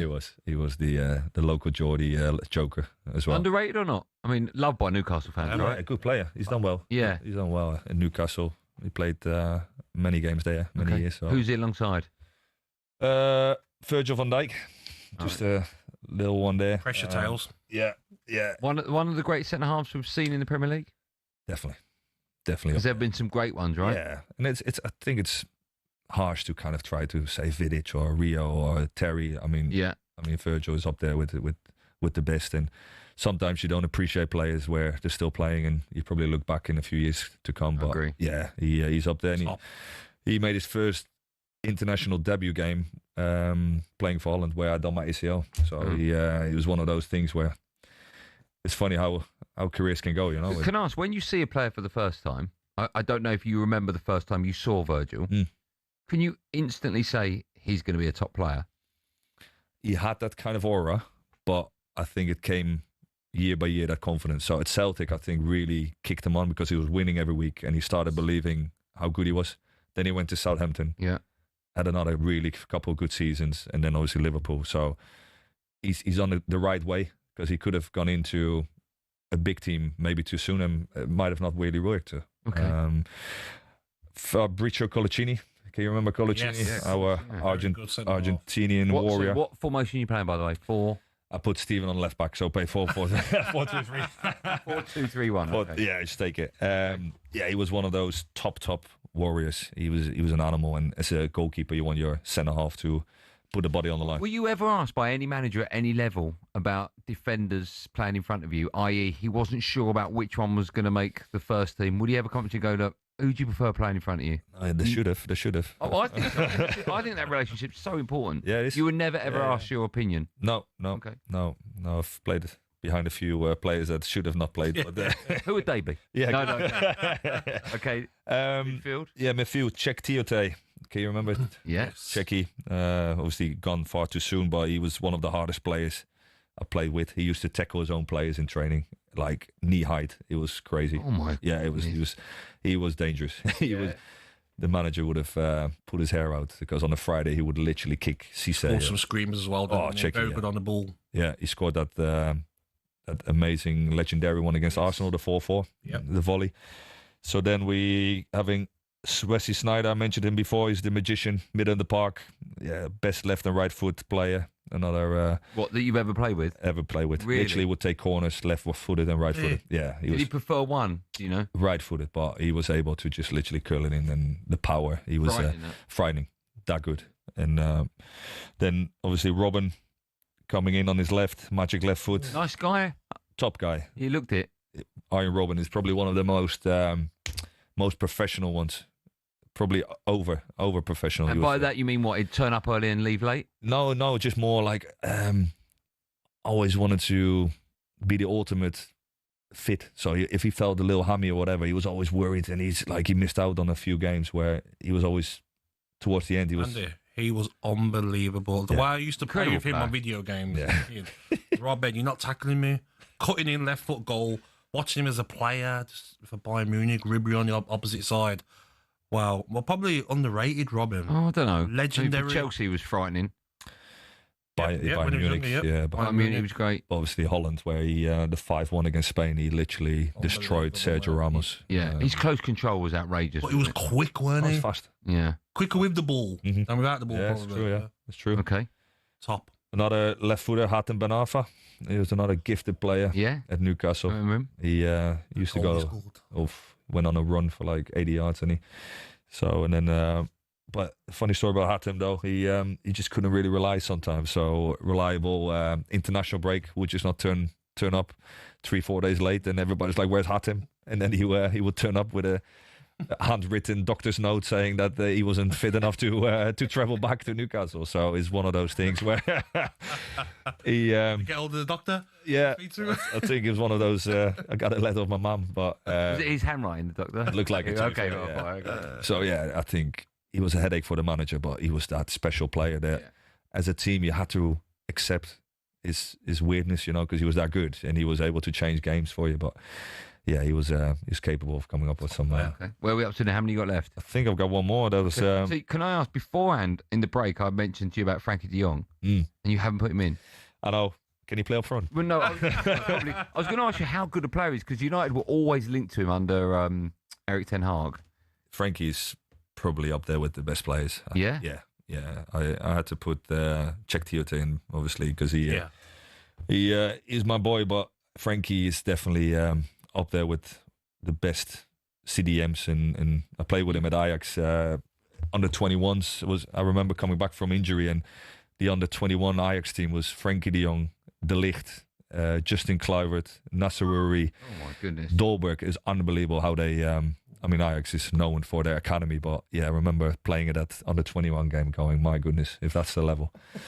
So so many ex-pros say that. Look at other players going, blimey, if that's the level, but you're all the same level, right?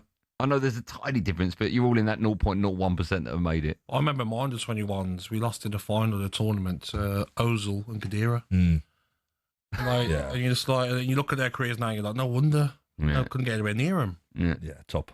So you got, our producer thinks you got 2 left, but you think 1. Van Persie is up there, definitely one of the top strikers, obviously, in the world. I thought I was 11, but maybe I would trust you over him if I'm being. Yeah, he can't count to 10, let alone 11. Can you just go over your team one more time in case people have just turned on the radio? So this is your perfect team of teammates, right? Danny Simpson right back, Steven Taylor left back, Colaccini, Fabrizio, the Argentinian warrior, centre half with Virgil van Dijk, Czech Tiote with Sneijder, and Robin, Ben Arfa, Bondia, Van Persie. Okay, and you had Silicon in goal, but we've only got a minute left of the show, so you're going to have to sub him off. I have to sub him off, put on. You're going to have a lot. Millions are going to see this, and there's so many top players you've left out. Yeah, it's going to be getting a couple of phone calls. Yeah, I'm just looking at you got some unbelievable players in there. Wijnaldum's in there as well, Demba Ba. Sol Campbell. James Milner's down there as well. Dirk Kuyt, some great names. He was reliable, weren't he, Dirk Kuyt? Mr. Reliable. Yeah. Again, one of those players who just play in that system in the World Cup. 5 at the back, and he was at the right side. I remember that, yeah. Very bizarre. Yeah. You've been Mr. Reliable. You've been nothing short of brilliant. What a Unbelievable, great mate. honour. The Thank first you. of many appearances on our show. Yes. I really do hope, Tim. Thanks so much for coming in. Thank you, mate. Thanks for having me. Appreciate it. Yeah, thank you. Legend, mate. We've got an hour left of our show. By the way, if you've missed any of that, and if you have, you'll be devastated, you can watch it again on the talkSPORT YouTube channel. We're going to have a quick break. When we come back, we'll be looking ahead to a busy night of League Cup football. We'll have team news for you as well. And we'll talk about homegrown players. It looks like Wolves won't be playing with any English players for the remainder of the season. They've got a couple of goalkeepers, but they're not first choice. Surprise. So we'll be asking whether or not you think that football teams should have homegrown players in their matchday squads. 03717223344, the last hour of Drive coming up with me, Andy Goldstein Gabby Agbonlahor, right after this.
Liverpool have a chance to bounce back from 4 straight league defeats when they take on Crystal Palace live on talkSPORT in the EFL Cup this evening.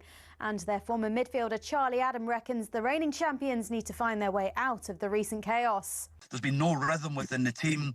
Kanate's contract situation, which people say it won't affect, but of course it's going to affect the team and what's happening.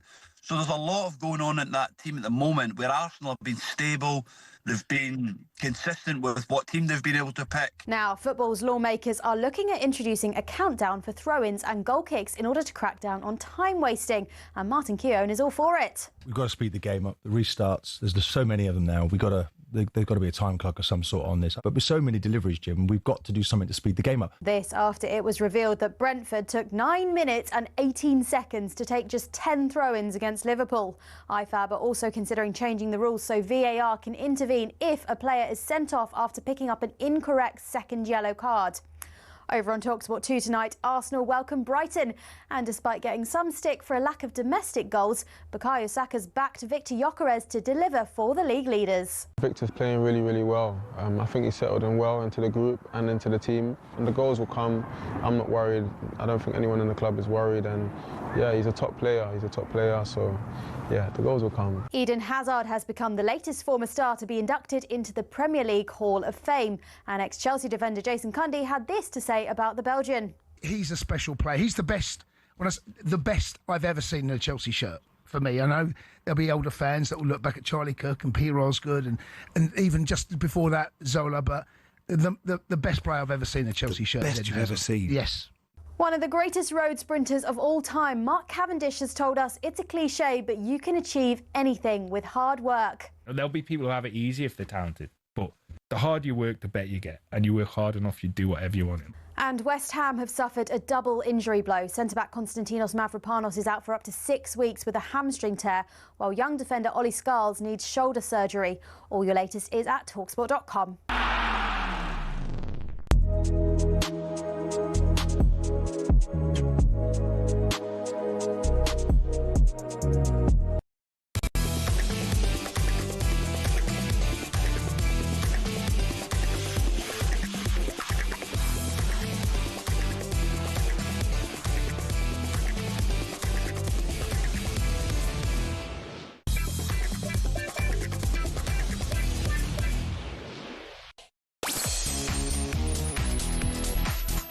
Welcome back to Last Hour Drive and talkSPORT. It's me, Andy Goldstein, the superstar is Gabby Agbonlahor.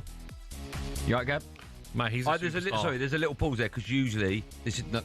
But I wait for a line. But he was a superstar. Tim Krul was great, wasn't he? Fantastic. You said to him as we walked out of air, hour's not long enough. Not long enough, mate. I want to ask him so much more. Yeah. And as we walked out, he went, I've got a great Shearer story for you. I'm like, do you want to come back in and tell us a Shearer story? Yeah, we're definitely getting back. Yes. He was fantastic. Top. Tim Krul, you're a star. Thank you for that. Still to come, we'll be asking how important homegrown players are. But now, of course, the Carabao Cup fourth round continues tonight. And, of course, it's live across the talkSPORT network. Given away by McCarthy. Isak! Liverpool 2, Southampton 1. You would never write Liverpool off. Getting with a colour! What a moment! They are set up brilliantly. They make it difficult for you. Here's Eze inside the penalty area. Gyökeres! The options that Arteta have, the rotation he can make. I think Arsenal can be champions this year. Welbeck!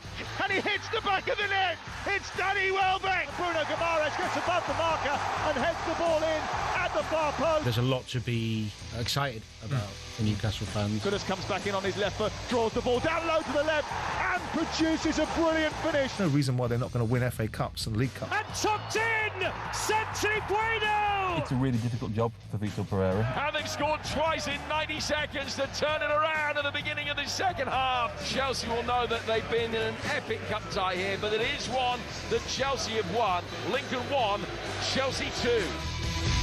Oh, yeah, the fourth round of the Carabao Cup continues tonight. The talkSPORT network is the place to be. Following us at 7, Liverpool host Crystal Palace on talkSPORT. I mean, that could be an unbelievable game. Meanwhile, Brighton go to Arsenal. That's on talkSPORT 2. Go on, the Seagulls. And on the app, you can hear Wolves against Chelsea. The easiest way to stay across everything is simply by downloading the talkSPORT app so you don't miss a thing. Just quickly, Gabby, do you expect a lot of the big heads to be rested again tonight? We'll have team news, by the way, for you a bit later. Certain games I do, but I don't see Liverpool. I don't think they can, mate. No, I agree with you. The run they've been on, they have to go strong to stop the rot, definitely. But like Arsenal, right? They're playing Brighton. They will. But do you think they will? Because yes. Okay. Because I know they've got bigger fish to fry. It's not even that, mate. It's because they've got so many top players. Yeah. So you can say, you know what, Sleepy's not going to start Mascara. Yeah. Louis Skelly, Ben White, Wanyeri. Right. You could have Dowman on the bench. You could have... There's got so many options in the midfield. Marino, you play, Declan Rice, you're out. They've got so many different players that need game time as well. Yeah. And you've got a player like Louis Skelly, who's like England international, can't even get a game at club level. Exactly. So I think there'll be a lot of changes for Arsenal. In fact, we'll stay with that. We're going to focus on Wolves, sort of focus on it. They host Chelsea tonight because a piece from our friends at the Times today suggests that they are likely to be the first top-flight club in English football history to go a whole season without fielding an English outfield player. Their only hope, potentially, is an 18-year-old striker, Matthias, I think it's Maine. Is it Maine? Is that how you pronounce?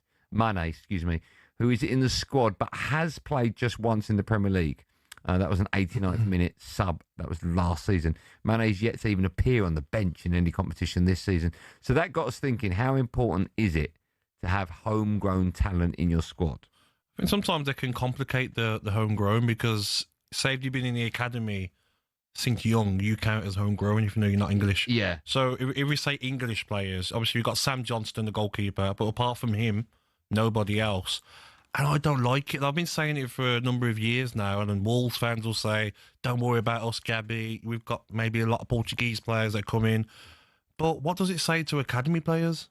You're going through the academy, you're a local lad, you might be from Wolverhampton or an English local lad playing in the academy. It doesn't look great, does it? A chance of playing for the first team. What about from a fan's perspective? Do they want homegrown? You're obviously homegrown. You're from Birmingham, right? So you playing at Aston Villa. Do you think you had an affiliation with the fans a little bit more than other players that were coming in? My fans love it, and that's why fans are devastated with this PSR rule, because teams are selling their homegrown talent because it's raising more money, more profit. Jacob Ramsey going would have hurt a lot of Villa fans.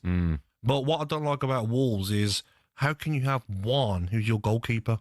I think they've got two. They've got, is it Dan Bentley? Is that the number 3 goalkeeper, also English? Yeah, but it's not. Yeah, but forget about goalkeepers then. No, I know. Outfield players. I agree with you. Look at, for instance, my team, Aston Villa, on the weekend. Konsa, Rodgers, Watkins, Mings on the bench, Barkley on the bench, Sancho on the bench. Matty Cash plays for Poland, but born in Berkshire. So, do you know what I mean? He could have played for England as well. Like, fans, we're proud Englishmen, myself and you. You want your team to have English players in it as well, not just foreign players. Okay. We've got a Wolves fan on the line, actually. We're going to take more calls in just a moment, so if you've got a view on that, if you dial up now, you'll be next. 03717 223344. Richard is his name. Hello, Rich. Good evening to you. Hello, Richard. Hello, both. How you doing? You all right? I'm great, mate. Are you all right? You well today? Yeah, well, yeah, not in football terms. Obviously, it's been an absolutely terrible start to the season. The Carabao Cup's actually been a nice sort of distraction. We've not done too bad in that, which again tonight obviously is going to be a bit of a test against Chelsea. But it depends if they rest players or not. But yeah, going off obviously what you were saying about the kind of homegrown English, I do agree with Gabby. I think it's sad to see that we haven't got any kind of homegrown outfield players that are kind of in our squad at the moment. And I think it kind of, I don't know, it's a little bit reflective of where we're at. There's no leaders on the pitch. And I think for me, it's a little bit of a detachment between the foreign players and probably what's actually going on in the club. And obviously the last home game, it spilled over. Fans were trying to get, at the players onto the pitch, and it got a bit ugly. But I think sometimes that is just a bit of, I don't know, naivety from the foreign players. They might not be as connected to the local area as homegrown players are. Do you think they take to the... I mean, I'm going to name a Wolves player that I think had probably one of the best affiliations and connections with Wolves supporters. That's Steve Ball. How important is it for football fans, not just Wolves fans, but to have a player like that they can identify with and they understands what it's like to wear the shirt? Yeah, I think that's it. I think it's just understanding that player understands what it means to the city and to the club and the fans. And I think obviously they get behind players like that a bit more because they understand that player gets it and they want to wear the shirt and represent the area. So for me, yeah, I mean, players like that, it's a shame now that that's not happening. I don't know if that's the investment in the academy. That Matthias Marno that we've got coming through, he's obviously very good. But like you say, PSR is making it difficult for clubs to keep hold of the English players, and they're just using them to obviously keep within line with PSR, which is... I think there should be a rule. I was saying to Andy earlier, you're allowed 8 subs now. So 11... 9, isn't it? No, it's 8 subs. So... on the bench, you mean? Yeah, 8 substitutes on the bench. So... It's 9. Is it 9? Is it 9? Is it 8? Is 9.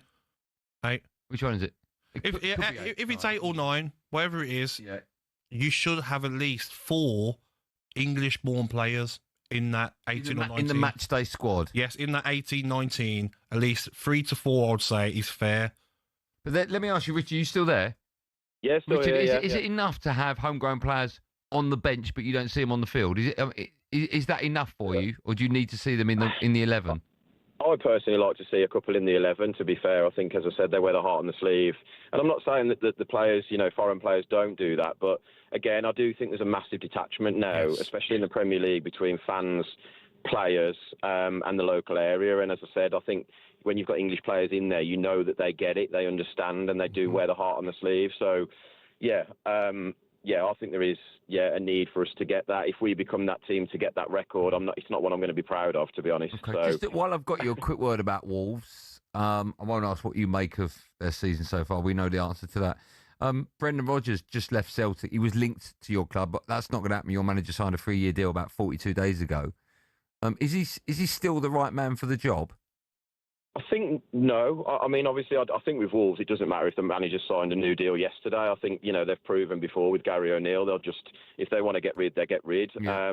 I think the problem is the ownership. I think it has been for a number of years now. We've just kept selling our best players, and you keep doing that year after year, you'll eventually get dragged in and sucked down, and go down. But I think the manager now has got in some sort of loop that he's making, wrong decisions, wrong substitutions, and he has got to go. I mean, because, as I said, it is the owner's fault from the top down, but obviously the manager is the only thing we can do at the moment to try and change the direction of the club, because at this moment in time, unless we get lucky like the Villa with a goal line technology towards the end of the season, Gabby, you know all about that, didn't you? I was actually going to say, you could do with playing Villa at Molineux, couldn't you? Because you always beat us there. We got a good record against you, actually. So, I think a managerial change may freshen it up a little bit. And I think with him going to the South Bank and trying to get in the crowd, it's not really creating an atmosphere for the Wolves fans to get behind him now. So, where will you be playing your football next season? At the moment, I can't lie. I think it's going to be the Championship with the three promoted teams doing what they're doing. It's going to be so difficult to get out of this bottom three. Okay. Richard, have we spoke to you before? What a great call. We spoke to you before, Rich? I've been on it a while ago, I come on now and again. Okay. So just obviously when I can get through. Okay. So, We'll come back sooner rather than Top later. man. Thanks, Thank you, Richard. Cheers. Thanks, Bo. Man. What a nice call that was. Let's take more calls on it, right? How important are homegrown players? It's very important, Andy. And if you've got an idea as to, like you have, there should be 3 in the matchday squad. So you were right, there's 9 subs. Okay. So you've got 20 players. It should be at least 4 should be homegrown players. I think that's more than fair. 03717223344. Please. What? Please. Why did you interrupt me now? I'm sorry. flow going into the ad break, and I've got to do it all over again. Go on, wrap it up. Go on. No, just press the button.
I just said to my producer, Joe, is that your name?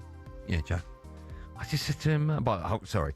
Joe at talkSPORT, me, Andy Goldstein Gabby Agbonlahor. I have to say hello to our friends at Just Eat. Get delicious meals and everyday essentials from the delivery experts. I just said to Joe, are we doing the best at talkSPORT now? And he went, yeah. I went, oh. I said, and we've got Jack Lisowski coming up in 10 minutes. He went, yeah. Do. I went, what a show. What a show. Well, he's so good at his job, mate. Do you know what? I'm going to blow smoke up Joe's backside. He's the best. But here's what I'm going to say about Joe, right? Sorry, Joe, I'm blowing smoke up your backside. If you ever leave, we'll come after you. I've worked in telly and radio for a long time, over 20 years. He's the best producer I've ever had in my ear at either TV or radio. It's not hard. The standard's not great, is it? They've been awful in the past. Yeah. They've been. There are little things he does during shows. He's very good, when mate. Guests at all, he knows exactly when to talk to me. He's brilliant. Yeah. What about the breakfast show? Ollie Thornton's very good as well. Very talented. Not I hear. Up and coming. Yeah, not I hear. Scream ups this morning. In the world of darts, the brilliant Luke Littler was denied entry to today's Players' Championship event in Wigan after he arrived late because of traffic. Is that fair? That's not his fault. What? Get there early. Well, traffic, nothing you can do, is there? What? Why would you stop Luke Littler coming in? I don't believe you. Why would I lie to you about that? Well, Barry, I don't think about that. Oh. Wouldn't be happy, would he? I know Luke listens to the show. Yeah. Luke, if you want to phone. Barry would not be happy, mate. Luke, DM me, we'll get you on. Right, time now for this. Yeah, time for the best of talkSPORT and Friends. We run you through some of the recent highlight moments from across talkSPORT. We can start with last night's Sports Bar. Is that still on, is it? Is it? Okay. O'Hara and Jason Cudley, they were joined by rapper Ardy. And Jamie fancied a sing-song. Nice, baby. All right, stop. Collaborate and listen. Icy's back with a brand new invention. Something grabs a hold of me tightly. Balls at the box daily and nightly. Will it ever stop? Yo, I don't know. Turn off the lights and I'll glow to the extreme. I might write like a vandal. Light up the stage and like a jump like a candle. Hands. That's not how I left the Sports Bar. That's not what I left the Sports Bar for, was it? What was that out of breath, though? Something to that. I'll tell you what, that was vanilla ice cream. Not vanilla ice. What's your favourite rapper? Future. I don't know what he said. You don't know Future? Okay, no. I thought I was going to know the answer, but Gone to the moon. Go on. Gone to the All right, moon. stop. What's your favourite karaoke song? Yes, good question. If we were Oh, you know what? The only one I knew and I would go for, but I can't really say it now. The song, yeah, move on, yeah. The song that's been cancelled. Don't say that sentence. Just come up with another one. Yeah, but I don't really know one. Oh, fine, okay. Yeah, maybe a Mariah Carey one, mate. Maybe a bit of Mariah.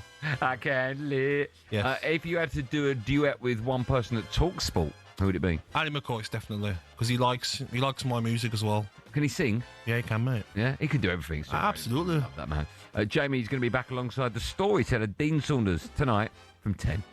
We can stick with the sports bar, and they were getting into the Halloween spirits. Do you like horror movies? You good at them? Do you know what? Right? Do you know what? I'm not a fan. What's look, okay? So obviously there are some bad ones out there. Yeah, awful ones. All right. The Shining is a brilliant film. What's your favourite horror Going on with movie? that show. I'm not a fan of horror movies. No, I'm not, mate. I don't mind dramas that are horror-like, but I don't like horror movies. I don't like true ones either. I don't like that. Oh, there was. What's the one with the balloon? The clown on the balloon. I watched that. That was all right. Yeah, it's all right. I don't like them though. If you had to dress up for Halloween this year, what would you dress up as? I've seen a lot of people dress up. Have you seen it? Where it's like you got a cardboard box, and you're in the cardboard box. Okay. Because something like a mannequin's holding you. Yeah. It's fake behind you, but your legs, but it looks like you're captured in a cardboard box. Okay. You seen that? Yeah, but Halloween's the sort of people go nuts for it. And they're a bit revealing outfits, isn't there, out there in Halloween? Maybe I'll pop out there. Maybe I'll pop to the shop. Those Halloween parties when you were a player, they're very good. You got gates on your house? No, mate, no. Get them. Yeah. Who do you think is the biggest scaredy cat at talkSPORT? I think there's a lot. You talking about presenters? Yes. I'm quite a scaredy cat. Really? Yeah, I'd say Hara's a bit of a scaredy cat. Same here, mate. 100%. Are you a scaredy cat? Depends. What you talk about, heights, snakes, definitely. Can you do heights? No way, mate. No, I can't do heights. I don't feel right. You've been on a roller coaster? I don't do roller coasters. Have you done one? I have, but only the little ones, mate. I done a proper one. 3-year-olds will go on. I did one called Rocket. Not easy for me. It's my neck from weeks. No. What's fun about being scared? None. Nothing, mate. Nothing. All right, sorry. Don't forget, for more Cundy, check out 21 Minutes to Go, wherever you get your podcast from. Great podcast. New episodes drop every single Monday. 20 minutes ago. Have you heard one yet? Yes, very good, mate. You lie. I did, mate. It lasted longer, though. It was like 22.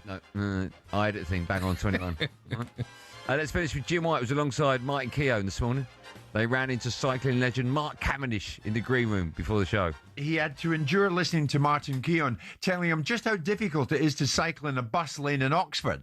I mean, I will never... He's like, what? This guy is... There's hardly a mountain in Europe that Cavendish hasn't been up. I wanted to know if he's a real cyclist. I cycled to work this morning. I know what you A told true him. cyclist. Can I just say, right, I love Jim White. Yes. People say to me, what's Jim White like away from the studio? Let me tell you, he's exactly the same person. I came into the building yesterday, and you know the revolving doors? Yes. As I walked in, he was walking out. And I went, right, Jimmy, Andy, good morning, how are you? It's lovely to see you. I was like, good job, all right. You off here? Have you ever worn Lycra? Never. Cycling shorts? Yes. That Lycra? It's Lycra, isn't it? Oh, is it? Cycling shorts used to wear before during the game. On the I shorts. think that's Lycra. Is it? Okay, I do know. What winds you up the most on the roads? Do you like cyclists? No, we're not winds up the most when people go under the speed limit. Yeah. Like, don't go 25 in a 30 because I will bib the horn. I promise you. Do what? What? I will bib that horn, mate. Well, you get in trouble for that. No, They're not do breaking not the law. go underneath the speed limit. Sorry. Please don't, mate. That winds me You up can't more. go underneath the speed limit. No, mate. But you mean like don't go half? Yes, don't say if it's a 40. Don't go like 30. 20. Don't, mate. Don't go 38. Don't go 39. Go 41. Have you ever speeded in your life? Never, mate. Never. 71. Set it. That's illegal. Cruise control. That's illegal. Yeah, but you're allowed. No, you're not 10% allowed. over, No, now. Gab. No. You're not allowed 10% over. No. That's complete nonsense. My friend told me. No. Oh, okay. Who's that, Marcus? Remember, Jim White returns tomorrow morning at 10 a.m. Of course, you can find all of our shows on the talkSPORT. We can swipe between talkSPORT, talkSPORT 2 and all of our other sister stations. So you don't miss a moment. Go download 21 Minutes to Go. We got still to come. Still to come, of course. Superstar in the snooker world. He won his first ranking event, first of many. Jack Lisowski joins us in about 4 minutes' time. Stick around for that. We'll have team news for you ahead of a busy night of Carabao Cup football as well. But before all of that, it's time for No Googling. We want to know which player holds the record for scoring the most League Cup goals. Who scored the most League Cup? A simple question. Ooh. Who scored the most League Cup goals? All right? I'm going for... Don't say it. Man City player, maybe. You're wrong. Okay. Good clue. Good guess, rather. And the answer to that, Jack Lisowski as well. And team news when we come back.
Liverpool have a chance to bounce back from 4 straight league defeats when they take on Crystal Palace live on talkSPORT in the EFL Cup this evening. And their former midfielder Charlie Adam reckons the reigning champions need to find their way out of the recent chaos. There's been no rhythm within the team. Kanate's contract situation, which people say it won't affect, but of course it's going to affect the team and what's happening. So there's a lot of going on in that team at the moment where Arsenal have been stable, they've been consistent with what team they've been able to pick. Now, football's lawmakers are looking at introducing a countdown for throw-ins and goal kicks in order to crack down on time wasting, and Martin Keown is all for it. We've got to speed the game up. The restarts, there's just so many of them now. There's got to be a time clock of some sort on this. But with so many deliveries, Jim, we've got to do something to speed the game up. IFAB are also considering changing the rules so VAR can intervene if a player is sent off after picking up an incorrect second yellow card. Over on talkSPORT 2 tonight, Arsenal welcome Brighton. And despite getting some stick for a lack of domestic goals, Bukayo Saka's backed Victor Gyökeres to deliver for the league leaders. I'm not worried. I don't think anyone in the club is worried. And yeah, he's a top player. So yeah, the goals will come. And West Ham have suffered a double injury blow. Centre-back Konstantinos Mavropanos is out for up to 6 weeks with a hamstring tear, while young defender Ollie Scarles needs shoulder surgery. All your latest is at talksport.com.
Andy Goldstein Gabby Agbonlahor alongside. We're going to talk to another superstar in just a moment.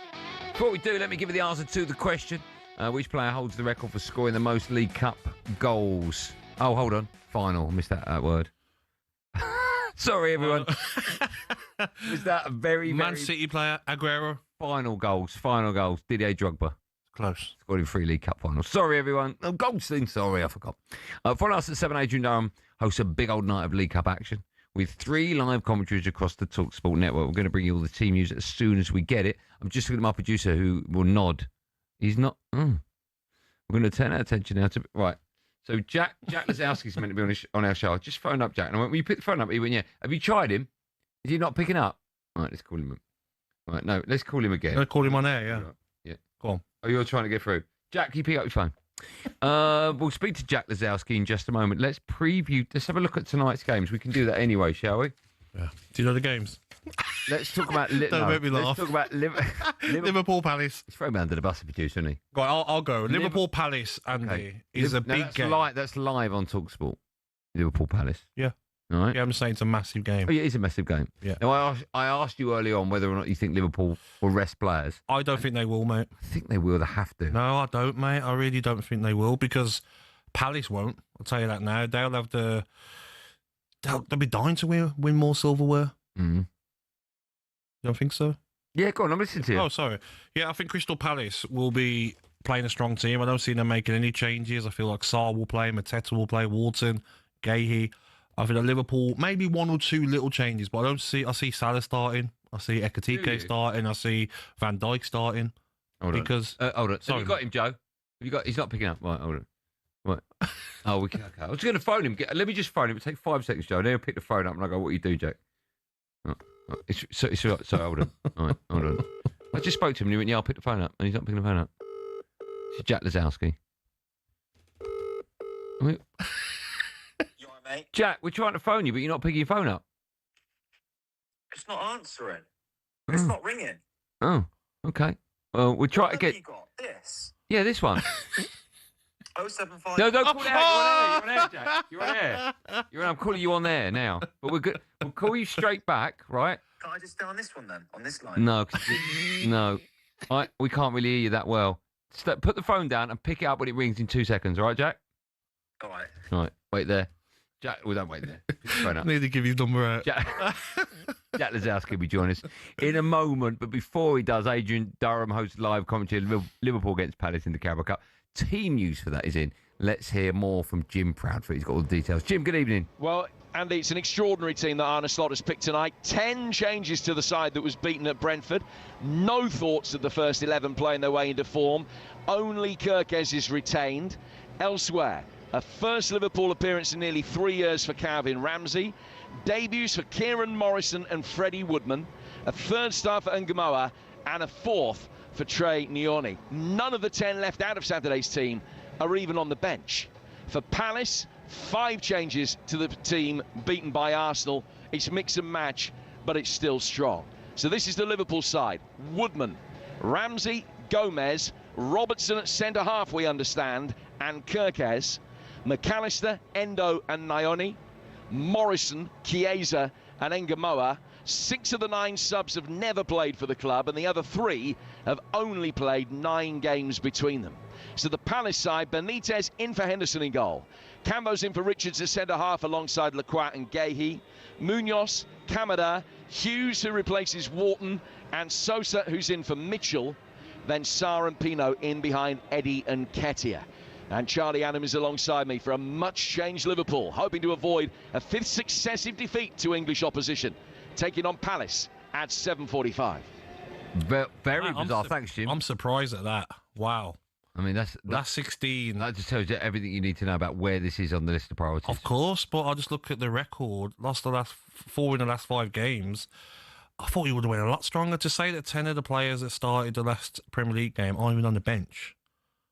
That's very bizarre. That's very bizarre, mate. I think that'd be an interesting game. You can hear it unfold live on. But they're playing Villa on Saturday. That's why. Yes, Villa are so massive good. game. I know. You have to rest players for them. Yeah, makes sense. That will bring you more team news in just a moment. But fingers crossed he is there. The he is Jack Lisowski. He claimed his first ever ranking event title by overcoming world number 1 Judd Trump, his best mate, in the Northern Ireland Open final on Sunday. We're talking snooker. We're talking to the champion, Jack Lisowski, who joins us now. Jack, good evening to you. Good evening, Jack. Hey guys, how you doing? Yes, we are good, Jack. How are you? What was going on there? What happened? I don't know. I swear my phone never rung. Yeah, I've heard that before. I bet your phone has not stopped ringing since you became champion. We'll talk about the match in just a moment and the week you've had, but how has the last few days been since you won your first ever ranking event, Jack? Oh, it's been crazy, honestly. It was kind of everything I dreamed of and more. You know, it's just so nice. I had the family around the next day. I flew home early in the morning. Didn't drink much really at all. A couple Guinnesses. Flew home. My uncle was around. Auntie was around. Sister drove back from London, and we just chill. It was just such a nice day. And then since then, I've started practicing again. Been to the gym, so I'm just getting ready. I'm going to China tomorrow. So I just feel like, like when everything kind of stops, I just got a smile on my face still, you know. I bet you have. Let me just fill people in with exactly, how long you've waited to get this far, because I've known you, Jack, since you were a kid. I've known you a long, long time. And the first time I saw you play snooker, I said, and everyone said, that kid's the future. He's going to be unbelievable. He's going to win ranking event after ranking event. And since that moment, you haven't won a ranking event. You've been in I think that's the 7th time of asking you've actually got into a final and finally won one. You turned pro, 15 years ago. Did you, everyone was saying, is the next big thing. You're one of the most naturally gifted snooker players I've ever seen, Jack. Did you really feel as though that monkey on your back was getting bigger and bigger and bigger and weighing you down even more? Yeah, definitely. The last probably 10 years, it's just grown, and it's nearly every interview I've done since the last decade. They'll bring that up. When's the title happening? And whenever I have a good game in a tournament or whenever I look like I'm playing well, they're asking. The people are saying, "Oh, is it going to be this time?" So to now, just it was getting not depressing, but it was like, it got me doubting myself because I thought I'd win one sooner rather than later. It would just happen, but it just, I haven't even been to a final for 4 years. So when this one come around, I was like, it needs to be. And it's Judd. I've had tough finals, 6 finals. I've had Judd 3 times in a row, Selby, Neil Robertson twice. It's extremely difficult, but managed to break my duck on Sunday. So yeah, I'm just looking forward to the next interview. It's gonna, what's the next theme gonna be? I don't know. We can talk about something interesting now. Jack, I've seen it's £100,000 prize money. I know it's not about the money; it's about the love of the game. But are you treating yourself to something? Honestly, I've got everything I want. I've got my health. I've got car, apartment. I'm all good. It's just, I don't know. I might get some presents for some people, I guess, with the. Oh, don't get me anything, Jack. Honestly, you don't need to. All right, you don't need to. Oh, I don't need anything either. Very lucky. I have to talk to you about when I watched the finals on TNT Sports over the weekend. When I watched the final on Sunday. I love Judd. He's a great player, but he's won everything. He doesn't need another. And I just wanted you to win, right? For so many reasons. You've been through the mill. You had quite a difficult time. About how long ago was it? Do you want me talking about it? No, of course. Go on. Okay, so you overcome cancer, is that right? Yeah, 16. Just left school. Okay. Decided I wanted to be a snooker player. Parents let me off the A levels. I got my GCSEs, and that was it. Then I could leave. As soon as I could leave, I left. 3 months after that, I got diagnosed with Hodgkin's lymphoma, which is cancer of the lymph nodes. So that was like a nightmare. I'm like, okay, well, that's the snooker career's on hold. I had 8 months chemo, a month radiotherapy. Thank God everything worked. And I came back. And the year after that, I got the Paul Hunter Scholarship, moved to Sheffield. And then the year after that, I turned pro. So since then, it's just all, I don't know, moved away from home, moved to Sheffield, and just all brought me, I guess, to this moment. Okay, so I'm watching the final on Sunday, knowing all of that, right? And I know you're a lovely bloke anyway, and you deserve to get that ranking event, and you need to get it so people can stop driving you mad, and it goes 8-all. And then you've got this red into, I think, the corner pocket just above the pink. Oh, mate, and you queued across it like I would queue across it. And I'm sitting there thinking, why have you done that, Jack? What? I mean, you threw everything. What was going through your mind? Tell me what was happening. So I've got a red, a kind of a straightish red, but it's a bit of a stretch, and I'm kind of rolling it through for the black. I think if I kind of overhit it, I'm not going to be on the black. Naturally, I just get down, I pot the red in the corner, the one I went for, and play it for the blue. So I thought, play the positive shot. Let's not make this bigger than it is. And I proceeded to just switch it. I think I'm working on a few things, and when you're kind of changing things, you kind of revert back. And when you're under real pressure, you'll revert back to what you kind of know instinctively. And I was just a bit in between and completely butchered it. And it felt, honestly, I just felt like the world was over for me at that point. It's the worst feeling I've ever had on the snooker table. I thought, I've thrown it. I thought, you lot are going to have a field day. That's what I was thinking. Everyone's going to have a field day with this. Sat back in my seat, and then I think Judd missed one. That's right. Come back to the table. This time I've got a tough shot, like screwing, mid-range shot, but it's screwing into like the red and pink, and I didn't know what was going to happen to white. Butchered that. Sat back in my seat, and I just think, I've thrown this away now. Now I don't deserve to win. Next thing I know, Judd's missed one with the rest, and then I just sort of like took a deep breath, and I thought, this has to be it. Now this has to be it, because the balls were more open. I just figured if I miss, it's all over. And I don't know. I can't lie, Goldstein. My everything was a bit tight, my arm, everything, but I just managed to keep queuing them in. And obviously I'm tough for you. I'm tough for you. And then when I figured I've won, oh man, it all started coming out of me. I was crying. I was on the shot, like, it was pouring out of me. I was just in bits. I've never had a feeling like it. I'm so pleased. I'm really, really pleased. I was desperate for you to come on. I know I've driven you mad over the last couple of days, but I was desperate to get you on the show because you so deserve it. You worked so hard for it. Amazing. Thanks so much, man. And you've had a roller coaster of a ride. So I'm delighted for you. I'm delighted for your family and everyone connected to you, Jack. Well done to you, man. Thank you so much. And Yeah, couldn't happen to a nicer fella. I'm so glad you've come and have a safe flight to China. Good luck in that comp, and we'll speak to you again soon, Jack, I'm sure. Cheers, guys. Thanks a lot. Yeah, speak to you later. Good luck, mate. There you go, the Northern Ireland Open winner. What a good story, though. Lisowski. He's a superstar. Absolute superstar, the kid. I absolutely adore him. He's brilliant. I'm so pleased for him. Thank you for that, Jack. Right, back to football now. Following us at 7, Adrian Nomo's live commentary, Liverpool against Palace in the Carabao Cup. Meanwhile, Arsenal, they take on Brighton. It's over on talkSPORT 2. Joe Shannon has team news for us now. Joe, good evening. Good evening, Andy. There'll be a piece of Arsenal history tonight. 15-year-old Max Dowman becomes the youngest ever starter in the history of the club, given his full debut tonight by Mikel Arteta as part of 10 changes to the side that beat Crystal Palace here at the weekend. Eberechi Eze is the only survivor. So, Kepa returns in goal, White, Mosquera, Hincapié, his first Arsenal start, and Lewis Skelly at the back. Waneri, Norgard and Marino are the midfield three, brand new trio in the middle, with Dowman, Eze and Andre Harriman Anous making his senior debut, the London-born forward up front for Arsenal. As far as Brighton are concerned, it's a mix of experienced players and one or two relative newcomers. In goal is Jason Steele, with Van Heck, Boscagli and Coppola at the back, along with De Kuiper, Simas, Belieber, Kadioglu, Ruter, Gomez, who's got a brilliant record in this competition so far this season, and Kostulas are the rest of the Brighton 11. Really looking forward to this on talkSPORT 2. Scott Minto with me for Arsenal against Brighton. Thanks, Joe. A real busy night of football. Of course, a reminder, the boys on the Sports Bar will be taking your calls from 10 on that game. And, of course, Wolves, because they take on Chelsea. It's over on talkSPORT's app. Adam Bridge has more details of the teams.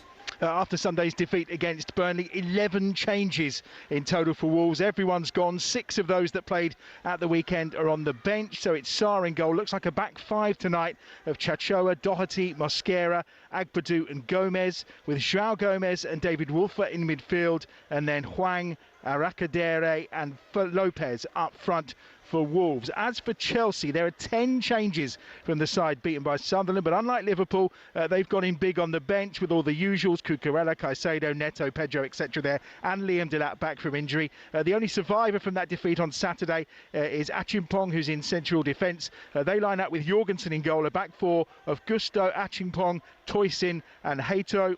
Midfield is Andre Santos and Lavia, the 3 supporting the guy up front, Estevao, Buonanotte and Gittins. And it's Tyreek George who gets the job of leading the line for Chelsea. Chris Iwelumo is alongside me tonight. We will be on the talkSPORT app. Kick-off tonight at Molineux, 7:45. Thanks, Bridgie. Good to see Liam Delap back on the bench. Yes. Right, Swansea host Man City, and Dan, who's watching for talkSPORT, has got all the team news. Dan, good evening. Evening to you. 7 changes for Swansea after they beat Norwich here at the weekend in the Championship. It's their 4th League Cup tie at home in a row this season. Fisher in goal, Key, Samuel Smith, Casey, Burgess and Timon across the back. Galbraith, Franco, Widdell and Inusa behind. Eder in attack. For Manchester City, much like Liverpool, Andy, 10 changes tonight from the defeat to Villa. Only Oscar Bob survives. Haaland given the night off after a knock. Trafford in goal. Lewis, Kuzanov, Ake and Ait Nouri back from injury in the back 4. Nico Gonzalez and then Bob. Mukasa, who played against Huddersfield for his debut. Cherki and Doku behind Marmoush in attack. At the Swansea.com stadium, it's Swansea City against Manchester City. Perfection as always. Thanks, Dan. As a reminder, the boys on the Sports Bar from 10 after a busy night of football will be there to take all of your calls tonight.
Drive on talkSPORT. What a show. It's flown by. It's me, Andy Goldstein Gabby Agbonlahor has been my co-pilot today, and our friends at Just Eat score yourself a stunning delivery straight to your door.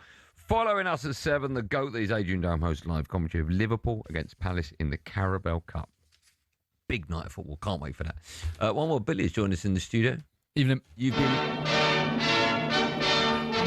Good work. You watching Friends again in the office? Yeah. What episode you watched? Getting really good. Yeah. Joey's just moved in with Chandler. Oh, yeah. Really good one. That's all Billy does. Yeah. What are we doing today? The end of show quiz. What? Start throwing things. You do that every show, does it? What are you talking about? Every day, Gabs. Honestly. I don't know what you're talking about, to mate. do with. Go on. We've been talking about throw-ins and corners a lot lately. Yeah. You want your throw stuff, yeah? Yeah, well, that's what the quiz is about. All right. Throw-ins and, throwing and corners. Yeah. Andy, do you want to go first? I'd love to, but yeah. What's the furthest anyone's ever thrown a tennis ball? In what? In metres. I can't. It won't be over 100. My guess would be about 74. My options. 101, 143 or 200. 101 then. It won't be any further than that. 143. Good throw that is. Is it in or out? My question, please. Gabby, a piece of paper has 4 corners. What's the most amount of times you can fold a piece of paper? I know this. No, I forgot to our options. No, it doesn't matter. Options, please. I know that. I'm just interested in what you think for this one. How many times? Oh, I'll give you options. I'm gonna say 100. Andy's 7. Holding up the right answer. 7. Don't matter the size of the paper. 7's the maximum. Do you want to have a go, Gabs? It's not, mate. You can't do more than 7. You can do it now. Okay, it's 1. Okay, it's 2. This is good radio, by the way. Not a question while he does Oh it. yeah, isn't it? Yeah. Right. I've said Gave up 100. after Gave 3. up. Yeah. 100. Wow. Andy, what's the world record for the fastest time to throw a leg of 3:01 in darts in seconds? What, with a double was an out? Guess so, yeah. Finished the leg. In seconds. Boom, boom, boom. That was 3 seconds. I reckon you need 12 of them, so 36 seconds plus a double. 40. I'm going 48, 49-ish. 25 seconds. And you've got to go and get the darts. You should know that, shouldn't you? Darts man, no? Oh, no, I did that. I remember. Yeah, I did it. I've got double top. Go on then. 2 left. Gabby, how many corners does a hexagon have? I forgot multiple choice again. Hexagon is 5. Sure. 6. Here's 6. Nearly. Well done. That's it. We haven't got time for anything else. That's all right. Billy, get out of my studio. Yep. Gab, you've been great. You're not Thanks, with me mate. tomorrow. I've got Danny Murphy, but the last 2 days you've been nothing short. Thank you, mate. It's always a pleasure to be on such a I'm going great to give show. you a 10. Thank you, mate. Out of 100. Well done. Thank you. I'm back with Danny Murphy tomorrow. Remember, a big night of football. Stay with talkSPORT. We've got live commentary of Palace against Liverpool right here. Lots of football on the app and talkSPORT too. And then the boys on the Sports Bar from 10 will be taking your calls.